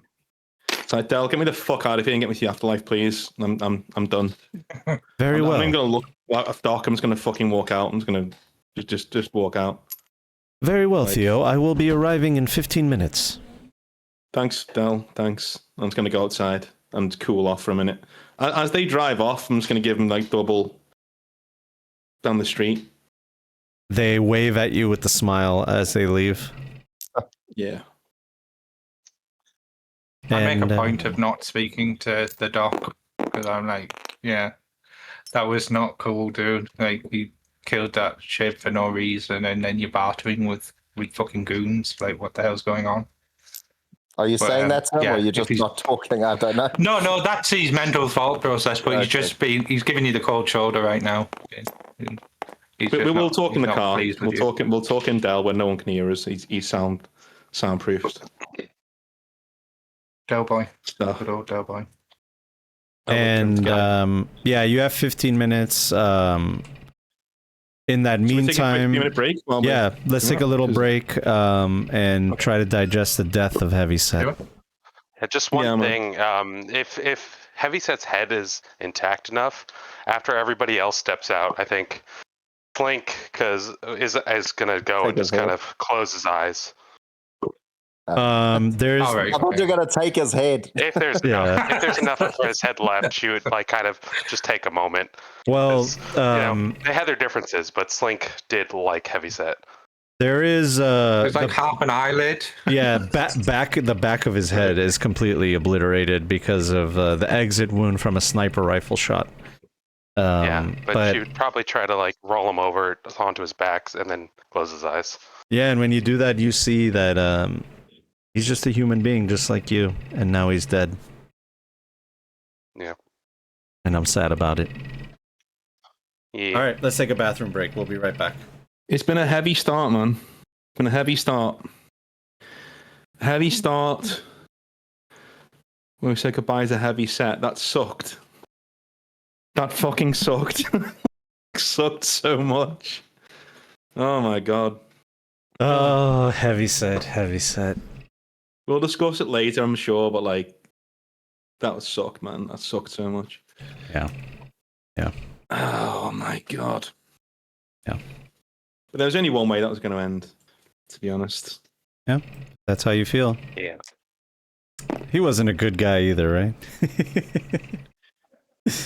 He was. No, he wasn't a as good good as guy. a gang can get, I suppose. But yeah. Yeah. I mean, yeah. he's as good as he's going to be in the situation he was in, but it's also like, you know, yeah, they were, they like, Slink specifically was, you know, especially in that last fight with the Bozos, she and Heavyset were back at the start of it. He was taking bullets and she was hiding, which is, you know, closest Slink wants to ever be to combat. Yeah. But yeah. And then it's also like the cyberpsychosis thing is always in the back of Slink's mind because, you know, it's her world. I will say, if Slink was not in such an exposed position there, like, I think the bullets would have started flying. I'm saying. But as soon as like John pointed out where you were, I was like, oh, Yeah. might not want to do that. Yeah. Yeah. Just happened to be in a really bad spot. The Delamain pulls up shortly after. And you guys are getting calls from Hammerhead. Theo, you're getting a call from Hammerhead. Do you pick up? Sure, why not? He answers and he's like, God damn it, what? Theo, what happened? Tell me exactly what happened. Well, he had another episode, and we did basically your dirty work, dude. And next time you get somebody to do a hit, don't go to 6th Street. What the fuck is wrong with you? What was it, amateur hour? I had to make sure that I want to poke up vets. I had That's who you send? I had to make sure that we were clean from this. You understand? We can't kill our own leaders. Not like that. Not in that fashion. I had to make it look like a hit, and that way I could get more of the boys on my side. You know, we'll avenge Heavyset. Right, then tell your boys 6th Street, and this is all internal. Tell your boys 6th Street made the hit. They did it, right? And to not do any business with 6th Street. Kill them on sight. And then do whatever you need to do, man. But like, fuck. If this is how you're going to do business, you're doing business like a little bitch. This is not how we do it, right? Just get your house in order, all right? Heavyset's gone. It's done. I lost a friend today, dude. Like, this was not cool. This was not cool. Listen, Theo, I don't know. We weren't supposed to be there. But fucking hell. I understand this situation is not a good one, but you can't fucking talk to me like that, Jum. I'm still a maelstrom, alright? And now I'm running the shit right here, alright? So you better show me some respect when you talk to me. Okay. Do you like blue lace? No, I Do you still don't. want to push blue lace? No? Okay, cool. We'll go elsewhere then. It's fine. It's all good. Don't fuck with me. You don't want to make enemies with the maelstrom, Theo.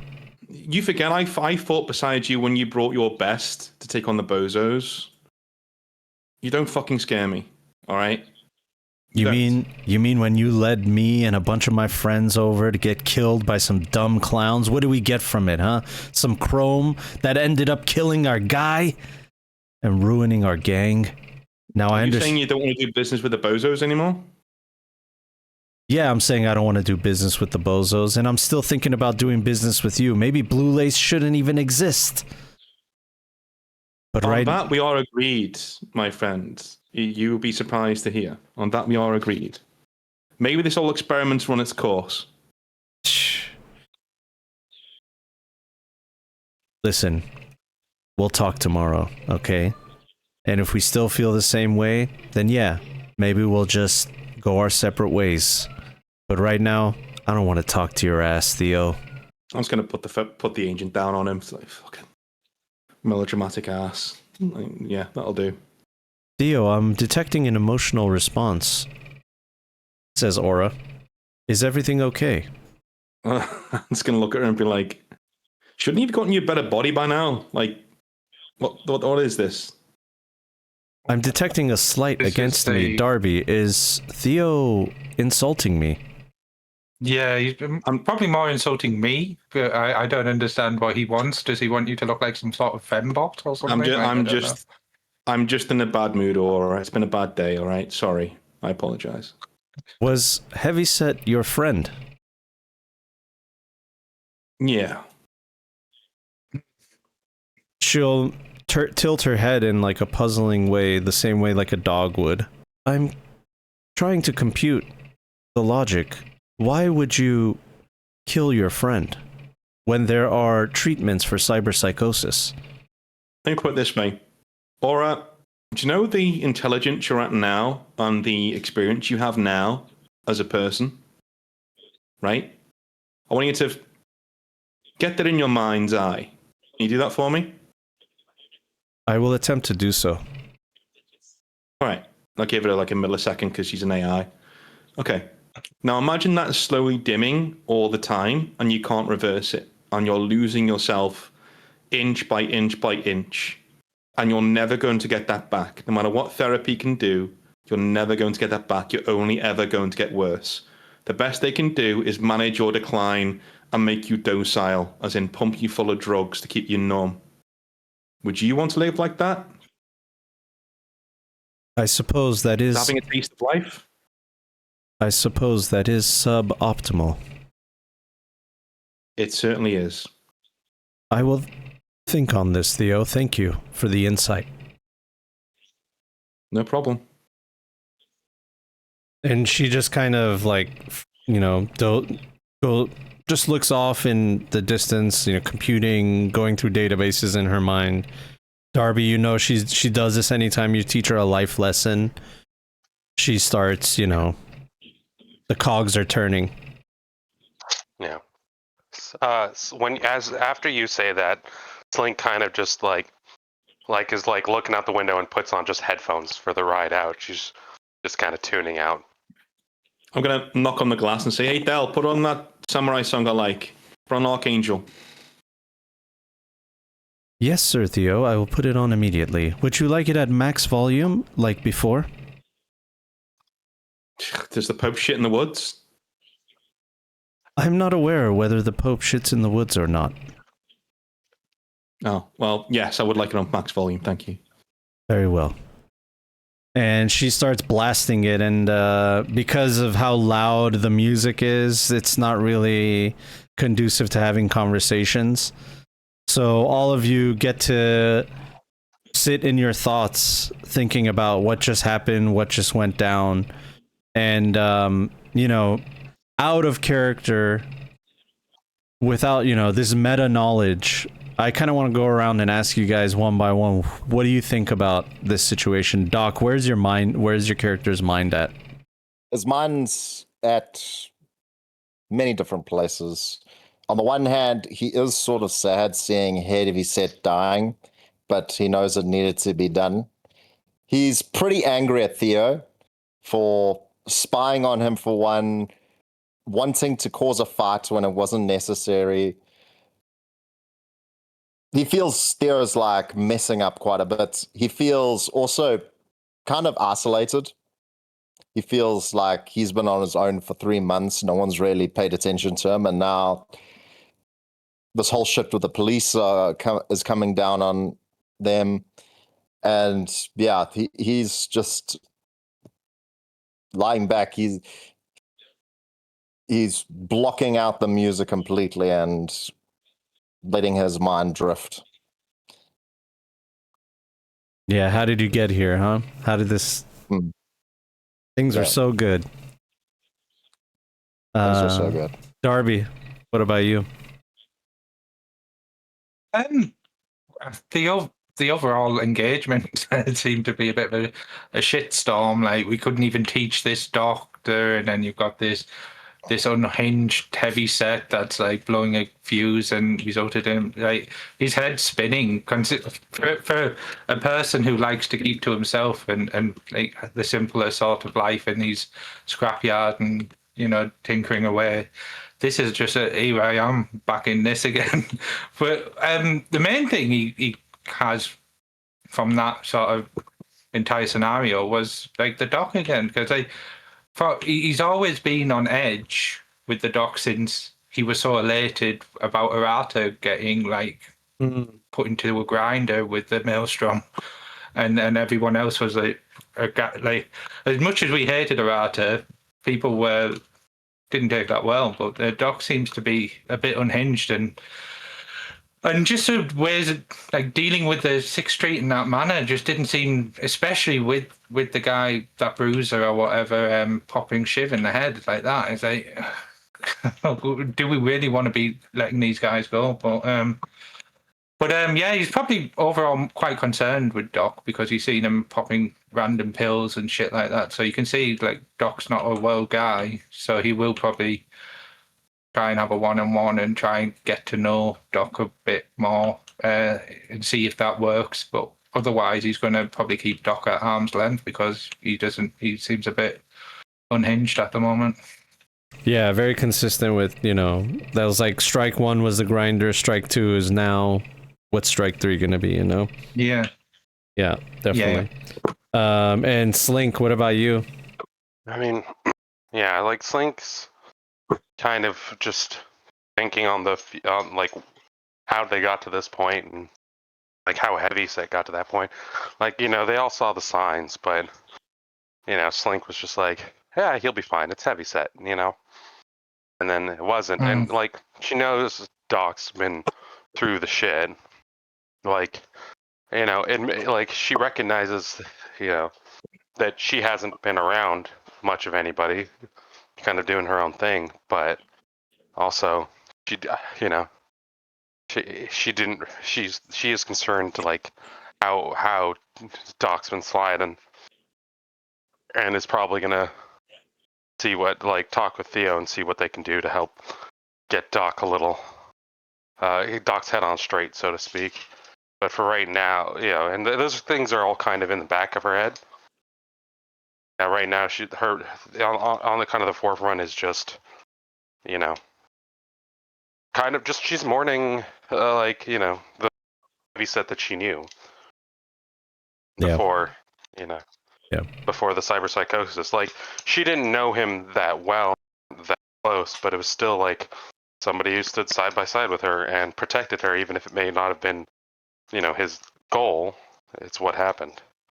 Yeah, you guys partied together, you guys had good times, many dealings, dropping off material, hanging out.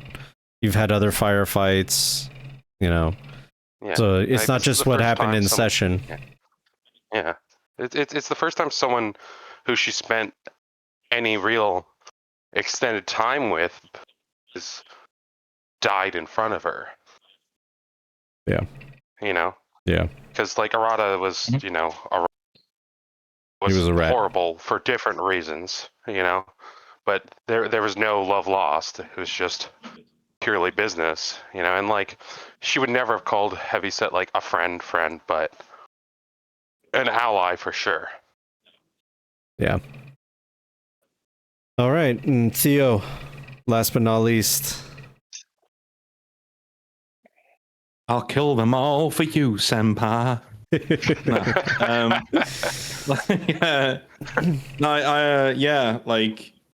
I think Theo's reaction was born in honesty. Like there was no skullduggery there. He was just pissed.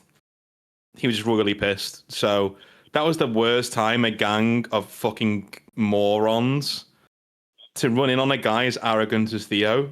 Like, yeah, I'm gonna kill you all. Like he didn't give a shit at that point. He said, I'm gonna kill you all. So like he was looking for an excuse.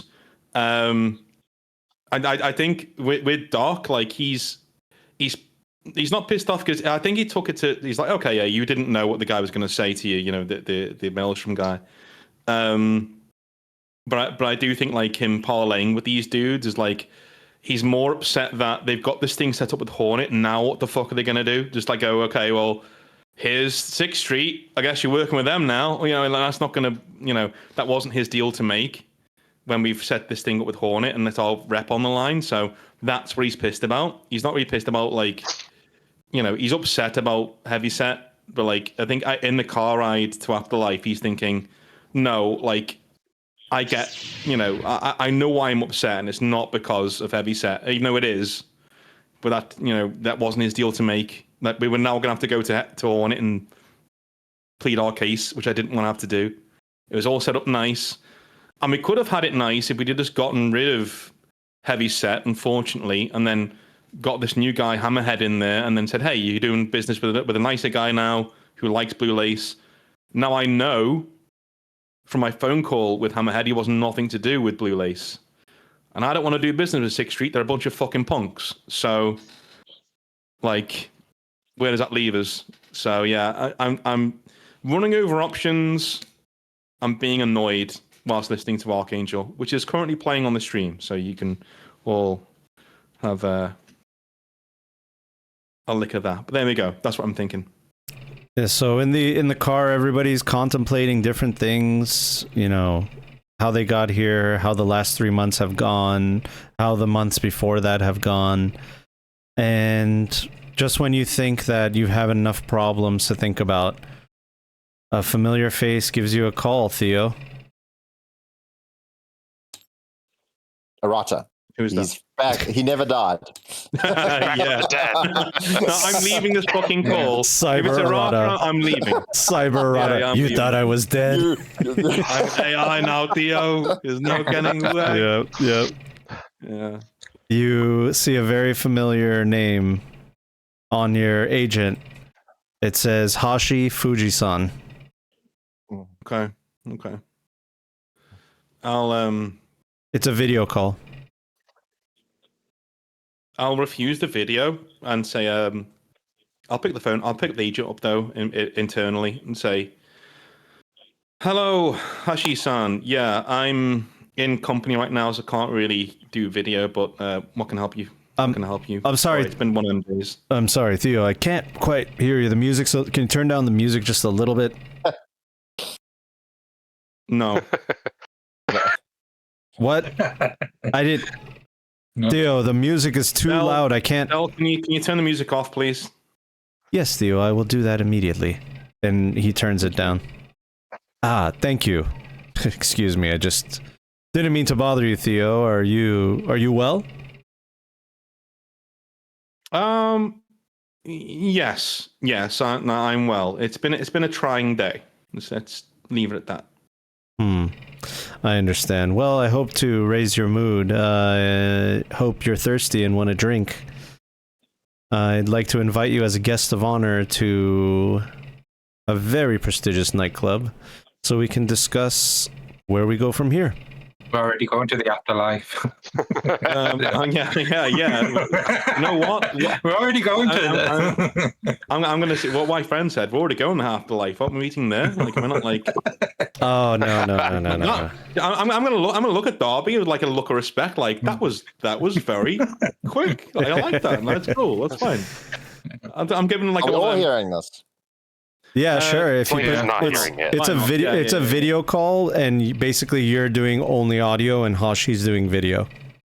Yeah, So- you guys have all. I'm assuming you've all got him in the corner of your eye line somewhere. Yeah. Talking shit. Slink is still in her own head with her headphones on, so she's not actually noticed that the music's gone quiet. Yeah. Well, no. Yeah, Theo, no. As much as I love the afterlife and it's a great place to hang out, my bosses want to meet you. Well, specifically, my new boss. He wants to meet you to discuss the exact plan moving on with our 2 assets, which I hope that you're still in contact with, and everything's all good with them over these last 3 months. So, which, we just want to discuss all that. Oh yes, I have a bit of news on that front actually, but yeah, no bad news, more calming news, but yeah. I have a few questions for you as well, but I can wait till we're in person. Sure, absolutely. Everything okay, Theo? I'm detecting some kind of unease from you.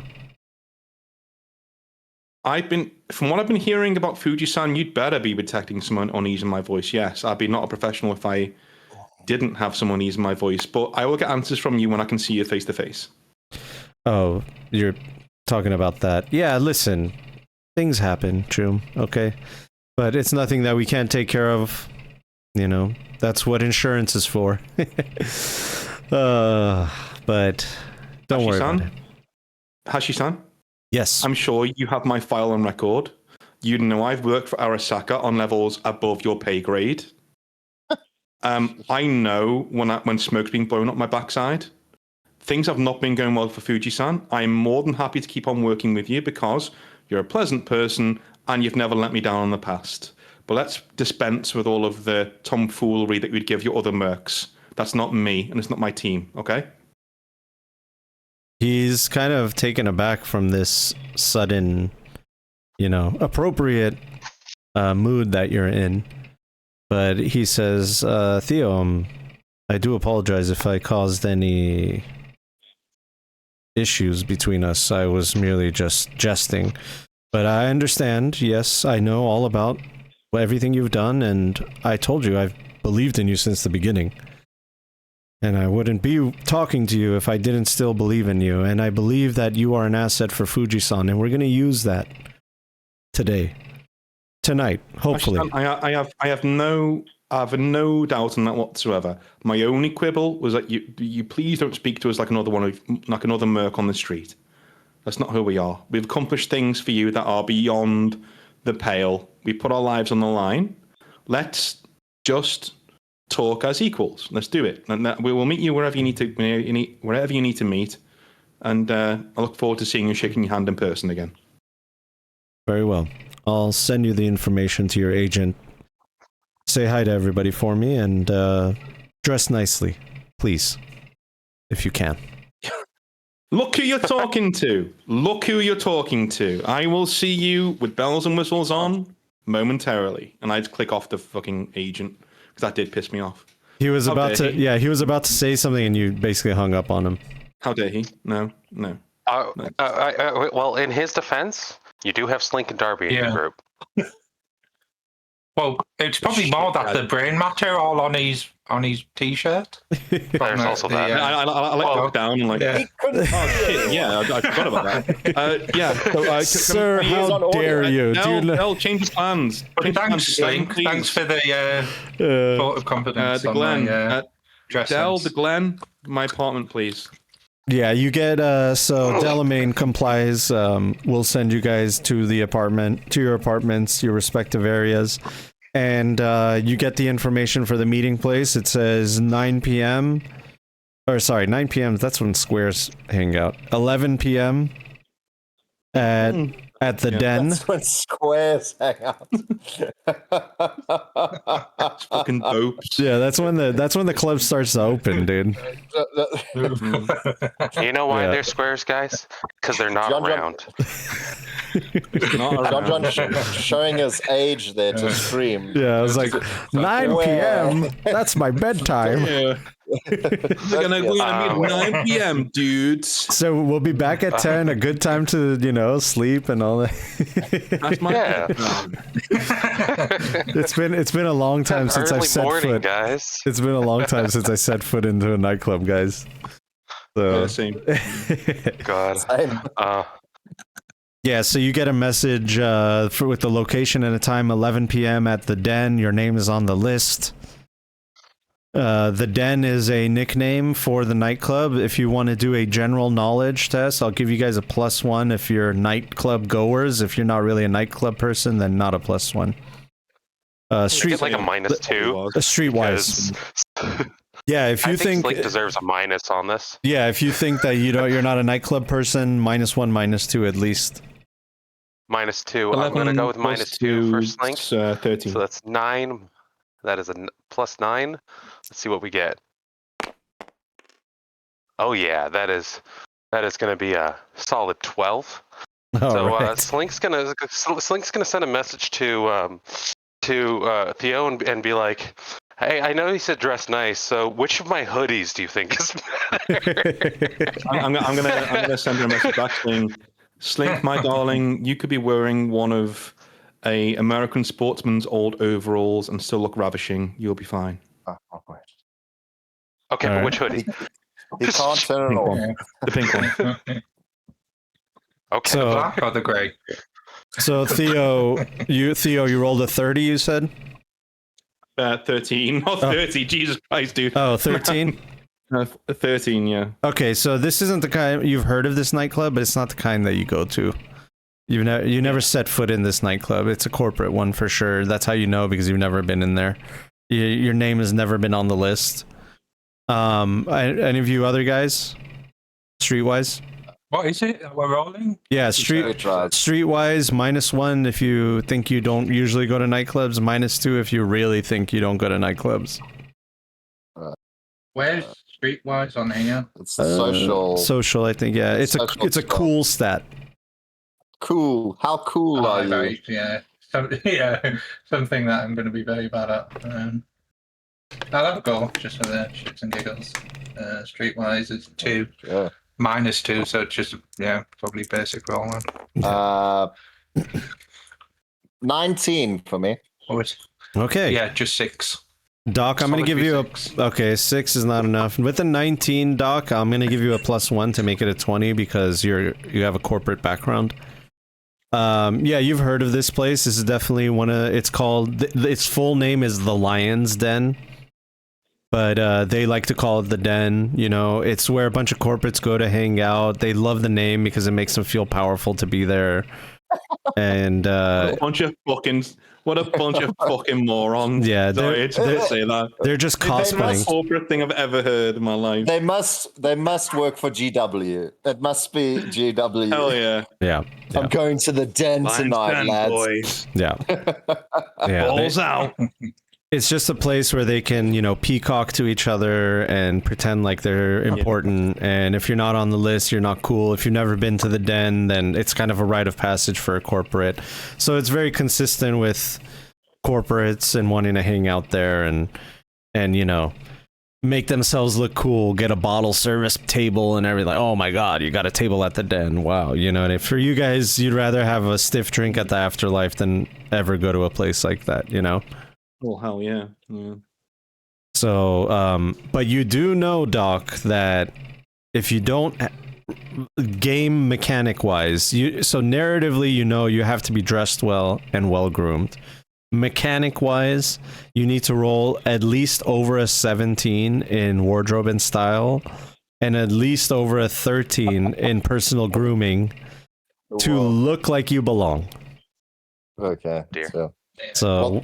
I was going to say, knowing Slink's wardrobe habits, not that Doc is a huge connoisseur of There's no clothing. wardrobe. There's just hoodies He is going to and cargo make pants. sure that he gets it. Make sure that he has a spare dress ready, and just in case Slink shows up in her hoodies. So yeah, that you basically personal grooming a 14 or more, wardrobe and style 18 or more. Let's see the dice roll.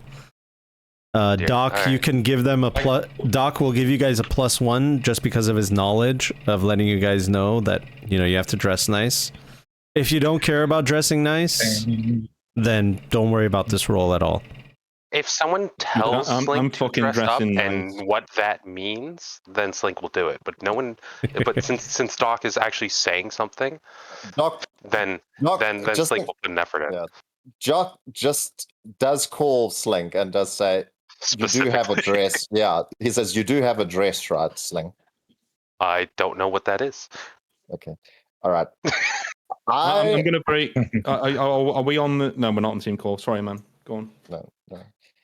Well, you guys are I'm still in the Delamain on the way Get some to. stuff for you. Oh, it's on down the main? Yeah. I'm gonna call one of my... I'm going to call Giselle. Say, Giselle, get me the most elegant, gorgeous dress in black that you can and send it to...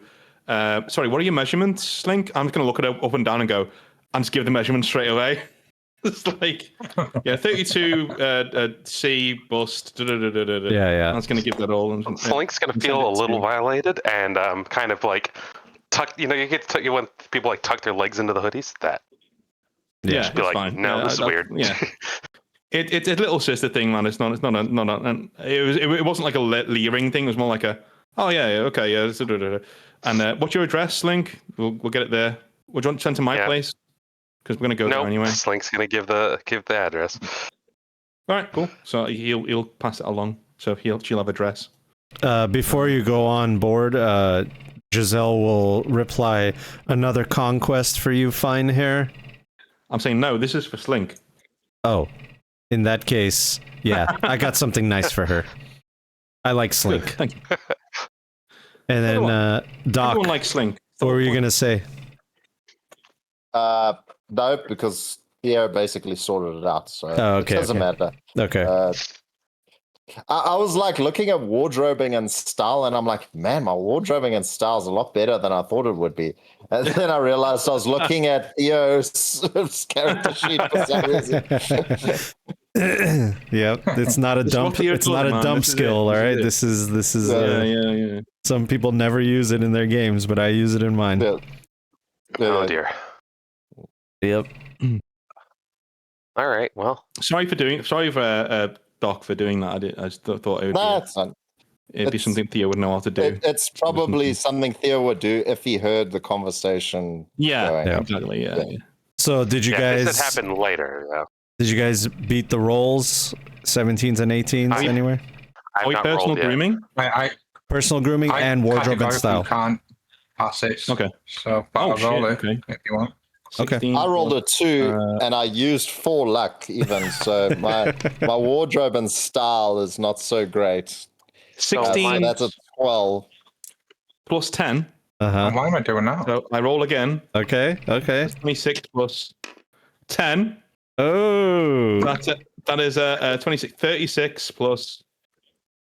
Dude, you're not gonna believe me. I'm not fucking doing this. It's another fucking 10. Oh shit. Dude, that's 3 10s. That's 3 fucking 10s. Jesus. All right. You have. That's 46 plus. You open 3. your closet. 49. You open your closet, Theo, and it's almost like it's glowing, the outfit that you see, and you're like, oh yeah, this one. This is the one right here. So this is the one. The drugs have hit just right. It's time. Oh, let's go. You said we got a +1 to the to both of them from Doc. Yep. All right. Do I get any more? Some of my role to other people because that was that high. Can I not like give people like fashion tips and shit to get? Yeah. You know what? Yeah, you can give another +1 to everybody. I like that. You did also give me a send the dress over. So I got with the Sorry. With the +2, I actually rolled the same for both, and I have the same stat for both. So it was an 18 on both. Oh, sweet. All right, hey, you got a 10 with all of the bonuses for grooming. 19 on both. 19 on both. I can't do Was that. that Darby getting a 10? A critical. A 10 in total with the bonuses, yeah. Okay. For grooming. And then for my wardrobe, I got a critical fail, which is a 1, and then followed by a 4. So, yeah. I'm basically still in the same rags that I'm wearing. Yeah. No, got a little bit Darby, of brain on there. you can't wear a dirty trench coat. No, I'm going to bring him a bowler hat. I'm going to give him a bowler hat from a wardrobe. All right, There you go, Steady. Years later, the hat story is finished. I have replaced the hat. It's all done. Yeah, I've replaced the hat. Yeah, Giselle shows up to the apartment with a beautiful black dress, gives it to Slink, and Slink just absolutely fills it perfectly. She helps Slink out, puts on some.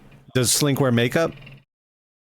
No, she's got the cyber skin and the tech hair. Okay, so Giselle helps you tune it. You're trying different looks, and she's like, no, you can't do that. You can't do that. And then, you guys finally... Like the scales look cool. It hasn't been in for 3 years, Slink, okay? It hasn't been in for 3 years, all right? So, and she'll just, little by little puts it together, and then you'll look the best you've ever looked. You guys have never seen Slink look like this. You usually see her in her hoodie on a computer screen, and here she is looking like she fits right into a corporate nightclub. Nice. Darby, not so much. Doc, it's been a long time since you've wore a corporate outfit. So surprising, yeah. Your closet has a lot of the same stuff. I did put in 4 luck into the the roll as well. So it would have been like a 12. I don't know if I get plus we're not 1 getting to into combat. myself. Yeah, you do. But so is that for grooming or wardrobe? Wardrobe. My Yeah. grooming, yeah, I didn't put in like Yeah. I did for wardrobe. Yeah, so you disheveled hair a little bit, you know, a little bit stinky, just the regular stink of just like the outside and fighting and all that. You guys still have the stink of heavy set on you. Maybe you take a shower, maybe you don't. Oh yeah, I'll definitely take a shower. Okay. Definitely take a shower. So Giselle, as you guys are all like getting dressed up, Giselle walks up to you, Theo, and she goes, "So, you're meeting a date over there, Theo?" Actually, the opposite. Corpo. It's a business, not pleasure. No. Well, there'll be some pleasure. I mean, there'll be drinks. Hey, do you want to come with? I mean, yeah, unless you need me to go to the docks, but it's been a real hot zone lately. A lot of NCPD sniffing around. No, come with. Come with. Pick something out of the closet. I've got some dresses in there from some people who've left shit, you know. And yeah, get something nice. We'll or I can just pay for something. Yeah, you know, I'll just do that. I'm gonna like this called Jing Juicy and like be like I know a measurement, so I'll get like what color do you like? Do you like? Is it black, red? Black on black. Black on black. Right, a sleek black. Like I'm talking like Trinity from the Matrix, like black leather, you know, shunk all the way down. Nice. Body glove. Nice. So like cool as shit. I'm like, all right. So hopefully that'll be there in the next half an hour, and we can just because we went round there in the afternoon, so it'll be about 3:00 when we get out of there. So yeah, got like 6 hours, I suppose. So, yeah. Okay, sounds good. I'll tip it. Let me know how much it sets me back. Well, you've upgraded your lifestyle, haven't you? Yes. Yeah. So, which lifestyle did you choose? The corporate one. I went for generic pre-pack, but then I upgraded it 2 times. Okay. To the full. Yeah. So it costs you nothing. You've been going to the same shop all the time. You went with your dad during the 3 months. It's the same kind of shop that he goes to. You know, lace and buttons. It's in the Glen.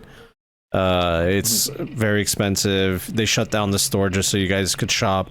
It's fucking carry Uridine. You know what I mean? Yeah, sure. So you know you're no stranger to that shop. They know who you are. They know you're high profile. You've come back. You've gotten more stuff with them. So it's all just part of your expenses. All right. I say to Giselle, that's yours. You can keep that. It's yours. Holy shit, Chew. Well, get ready quick, because we've got like half an hour. So I've never worn threads like this, but I appreciate it, Chew. Yeah, you're all good. And yeah, you know, slow. And Aura looks at you, Darby, and says, "Darby, I don't know if I will fit in." I think you should stay here and go back to your drone for the evening. You want me in the drone? You sense an unease in her voice. Wait. Oh, does she not sort of cohabit both of them because she's just sort of an entity in my sort of local network? She does. This is the first time there's ever unease when you said that. Okay. Yeah. Well. Yeah. I figured that you'd be able to help us, not as much from the drone, but at least you'll be with us. She looks at her hands and like extends her fingers, and she says, after a moment, "Yes, Darby, I will comply." And for a moment, she hesitates, but then she says, "Powering down and transferring consciousness," and she shuts down, and you see her body slump and becomes basically an appliance. Then you hear the whirring of the drone as the solid state drive, the quantum drive, goes off, and she's now inside the drone, connected. I'm going to say, damn, Darby, that was cold. Jesus. Well, I didn't even break up with chicks like that. I'm not breaking up with her. She's just moving bodies. I mean, you don't know what it's like to be an AI. It's just it's like swapping your hard drive in a different piece. I know what it's like to move bodies. Giselle just rolls her eyes at that.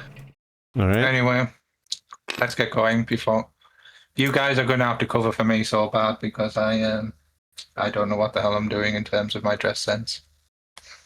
You're gonna have to drive by the Bleeding Heart because that's where I was dropped off to go change it and everything. Yeah. I mean, you guys, the Delamain will just come back and pick you guys up. You know. Yeah. Dude, like this game's making me realize like how much better this is than actually playing the game. Do you know I've not played 2077 since we started this? Really? Like, yeah, I've tried to put it on, and I'm just like, it's not the same. It's not. Because it is a video game.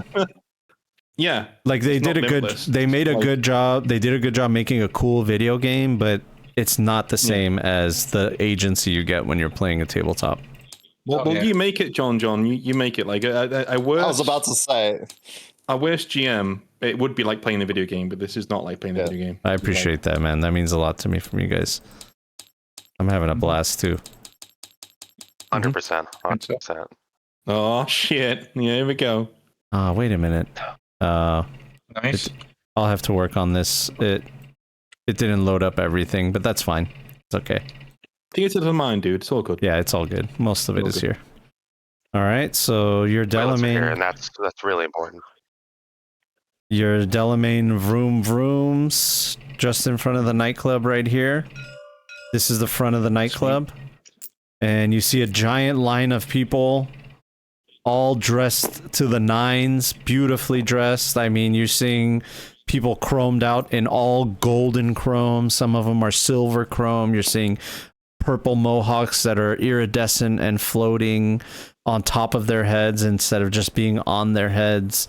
You're seeing the best designer suits that are changing colors. Some of them even have advertisements on them from the, you know, of course, Mr. Stud, you know, because they get paid for that. Oh, shit, really? That's ballsy. Yeah, that's ballsy. You know, they have brand deals, and and before you guys walk towards the line, Hashi, a familiar face, shows up right here in front of you guys. And he looks at all of you. He looks at you, Theo, and he says, "Well, I didn't know you were going to be the best dressed here." You didn't? No, but I'm impressed, Theo. You look amazing. Oh, thank you. This is Giselle, and I backing her over and put my arm around her. This is Giselle. Oh, you brought business partner. Excuse me, I thought you brought a date, but that's good. I don't think we've met, Giselle. Nice to meet you. And she just bows her head and she says, like, nice to meet you too. Doesn't really want to give away too many things, you know, and she says, keeping it low key. And then he just kind of goes down the line, looks at you, Slink, and he says, I'm sorry, have we met before? I'm just going to kind of like, you know, kind of give like a sideways look, like just confused because Blake has not actually looked herself in the mirror since she's been set up. Yeah. She's just like, you know, she just kind of let Giselle do the thing and then just kind of was like, all right, cool, we're good to go. Is she getting like side eye from other people? Yeah, she's getting a lot of attention. A lot of attention. Okay. You know, damn. And Hashi, like, well, what do you mean? Hashi looks, oh Christ, I didn't know that was you, Slink. That's amazing. You really look put together. I'm just gonna kind of look like, she kind of just looks down like confused, like, oh. Very well. And oh, Jesus Christ. Oh. He just looks at the two of you. Are you kidding? You couldn't even clean the blood? Oh my God, this is... I tried, but I mean, I've only got one set of claws, and yeah. It's very short notice. He's our rustic measuring stick. You know, trust me, if she hits the fan in there, you want Darby next to you rather than anyone else. I mean, yeah, you didn't hire me to be a fashionista, did you? I mean, come on. we're running in different circles, you know. Night City is a very diverse place. Exactly. And Doc, I'd imagine that you, with your background, maybe had a little bit more inclination to dress nicely. What is this? It was a rush job, all right, and quite stressful, you know. What? Are you well, Doc? Sorry, of course I'm well. Yeah, I'm fine. He casts a worried glance towards you guys, and he says, "Okay, well, listen, just stay behind Theo, Giselle, and Slink, and we'll spin it some way, you know, your bodyguards or something, and let us do the talking." Okay. I was going to suggest a side entrance or something for me in the dock, but No. We must go through the front. You're on the list. Your names are on the list. So, all right. Can I pick off my over jacket? Because I've probably got 2 on, and I chuck it to Doc. Just give him a little bit of a boost. It's like, hey, just chuck that on. Be fine. Yeah, and Hashi looks at you, Darby, kind of just, and he takes off his own suit jacket. Oh, dude. And he says, It's so nice. Italian. Do you understand what Italian means? I don't think that's a country. I don't know what it means with clothing, but it's, yeah. No, it's county. Yeah. Italian means it's from Italy. You understand? Handmade. Okay, so please, for the love of God. And I just pull my Night City. This Night City.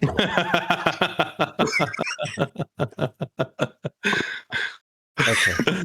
Yeah. The Docs.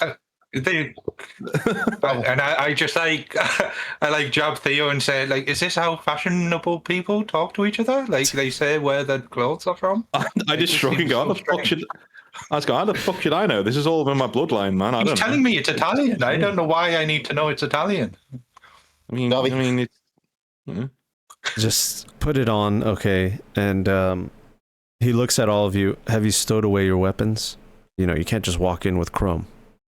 Oh. Yeah, I've got nothing on me. I don't think I'll Slink take had the a place DeLorean to out put and a weapon. turn it around. Who would I give it to? Like, just put it away, okay? They're not going to search you, but they do have X-ray machines. Leave it with Dell. But if you hide it well, you know, it should be okay. So if you guys want to bring a concealable weapon, you can. You have to roll a conceal reveal, and an NPC has to roll a conceal reveal and defeat whatever roll you rolled to detect the weapon that you have on, if they're searching give it a go. Is the DeLorean? I think you'd say it was. Yeah. All right. So you guys go ahead and do that. Conceal reveal. That is a 17. Awareness, no chocolate. 17. Okay. Awareness. Pretty good. Oh, yeah, we go. +7. 3, 10.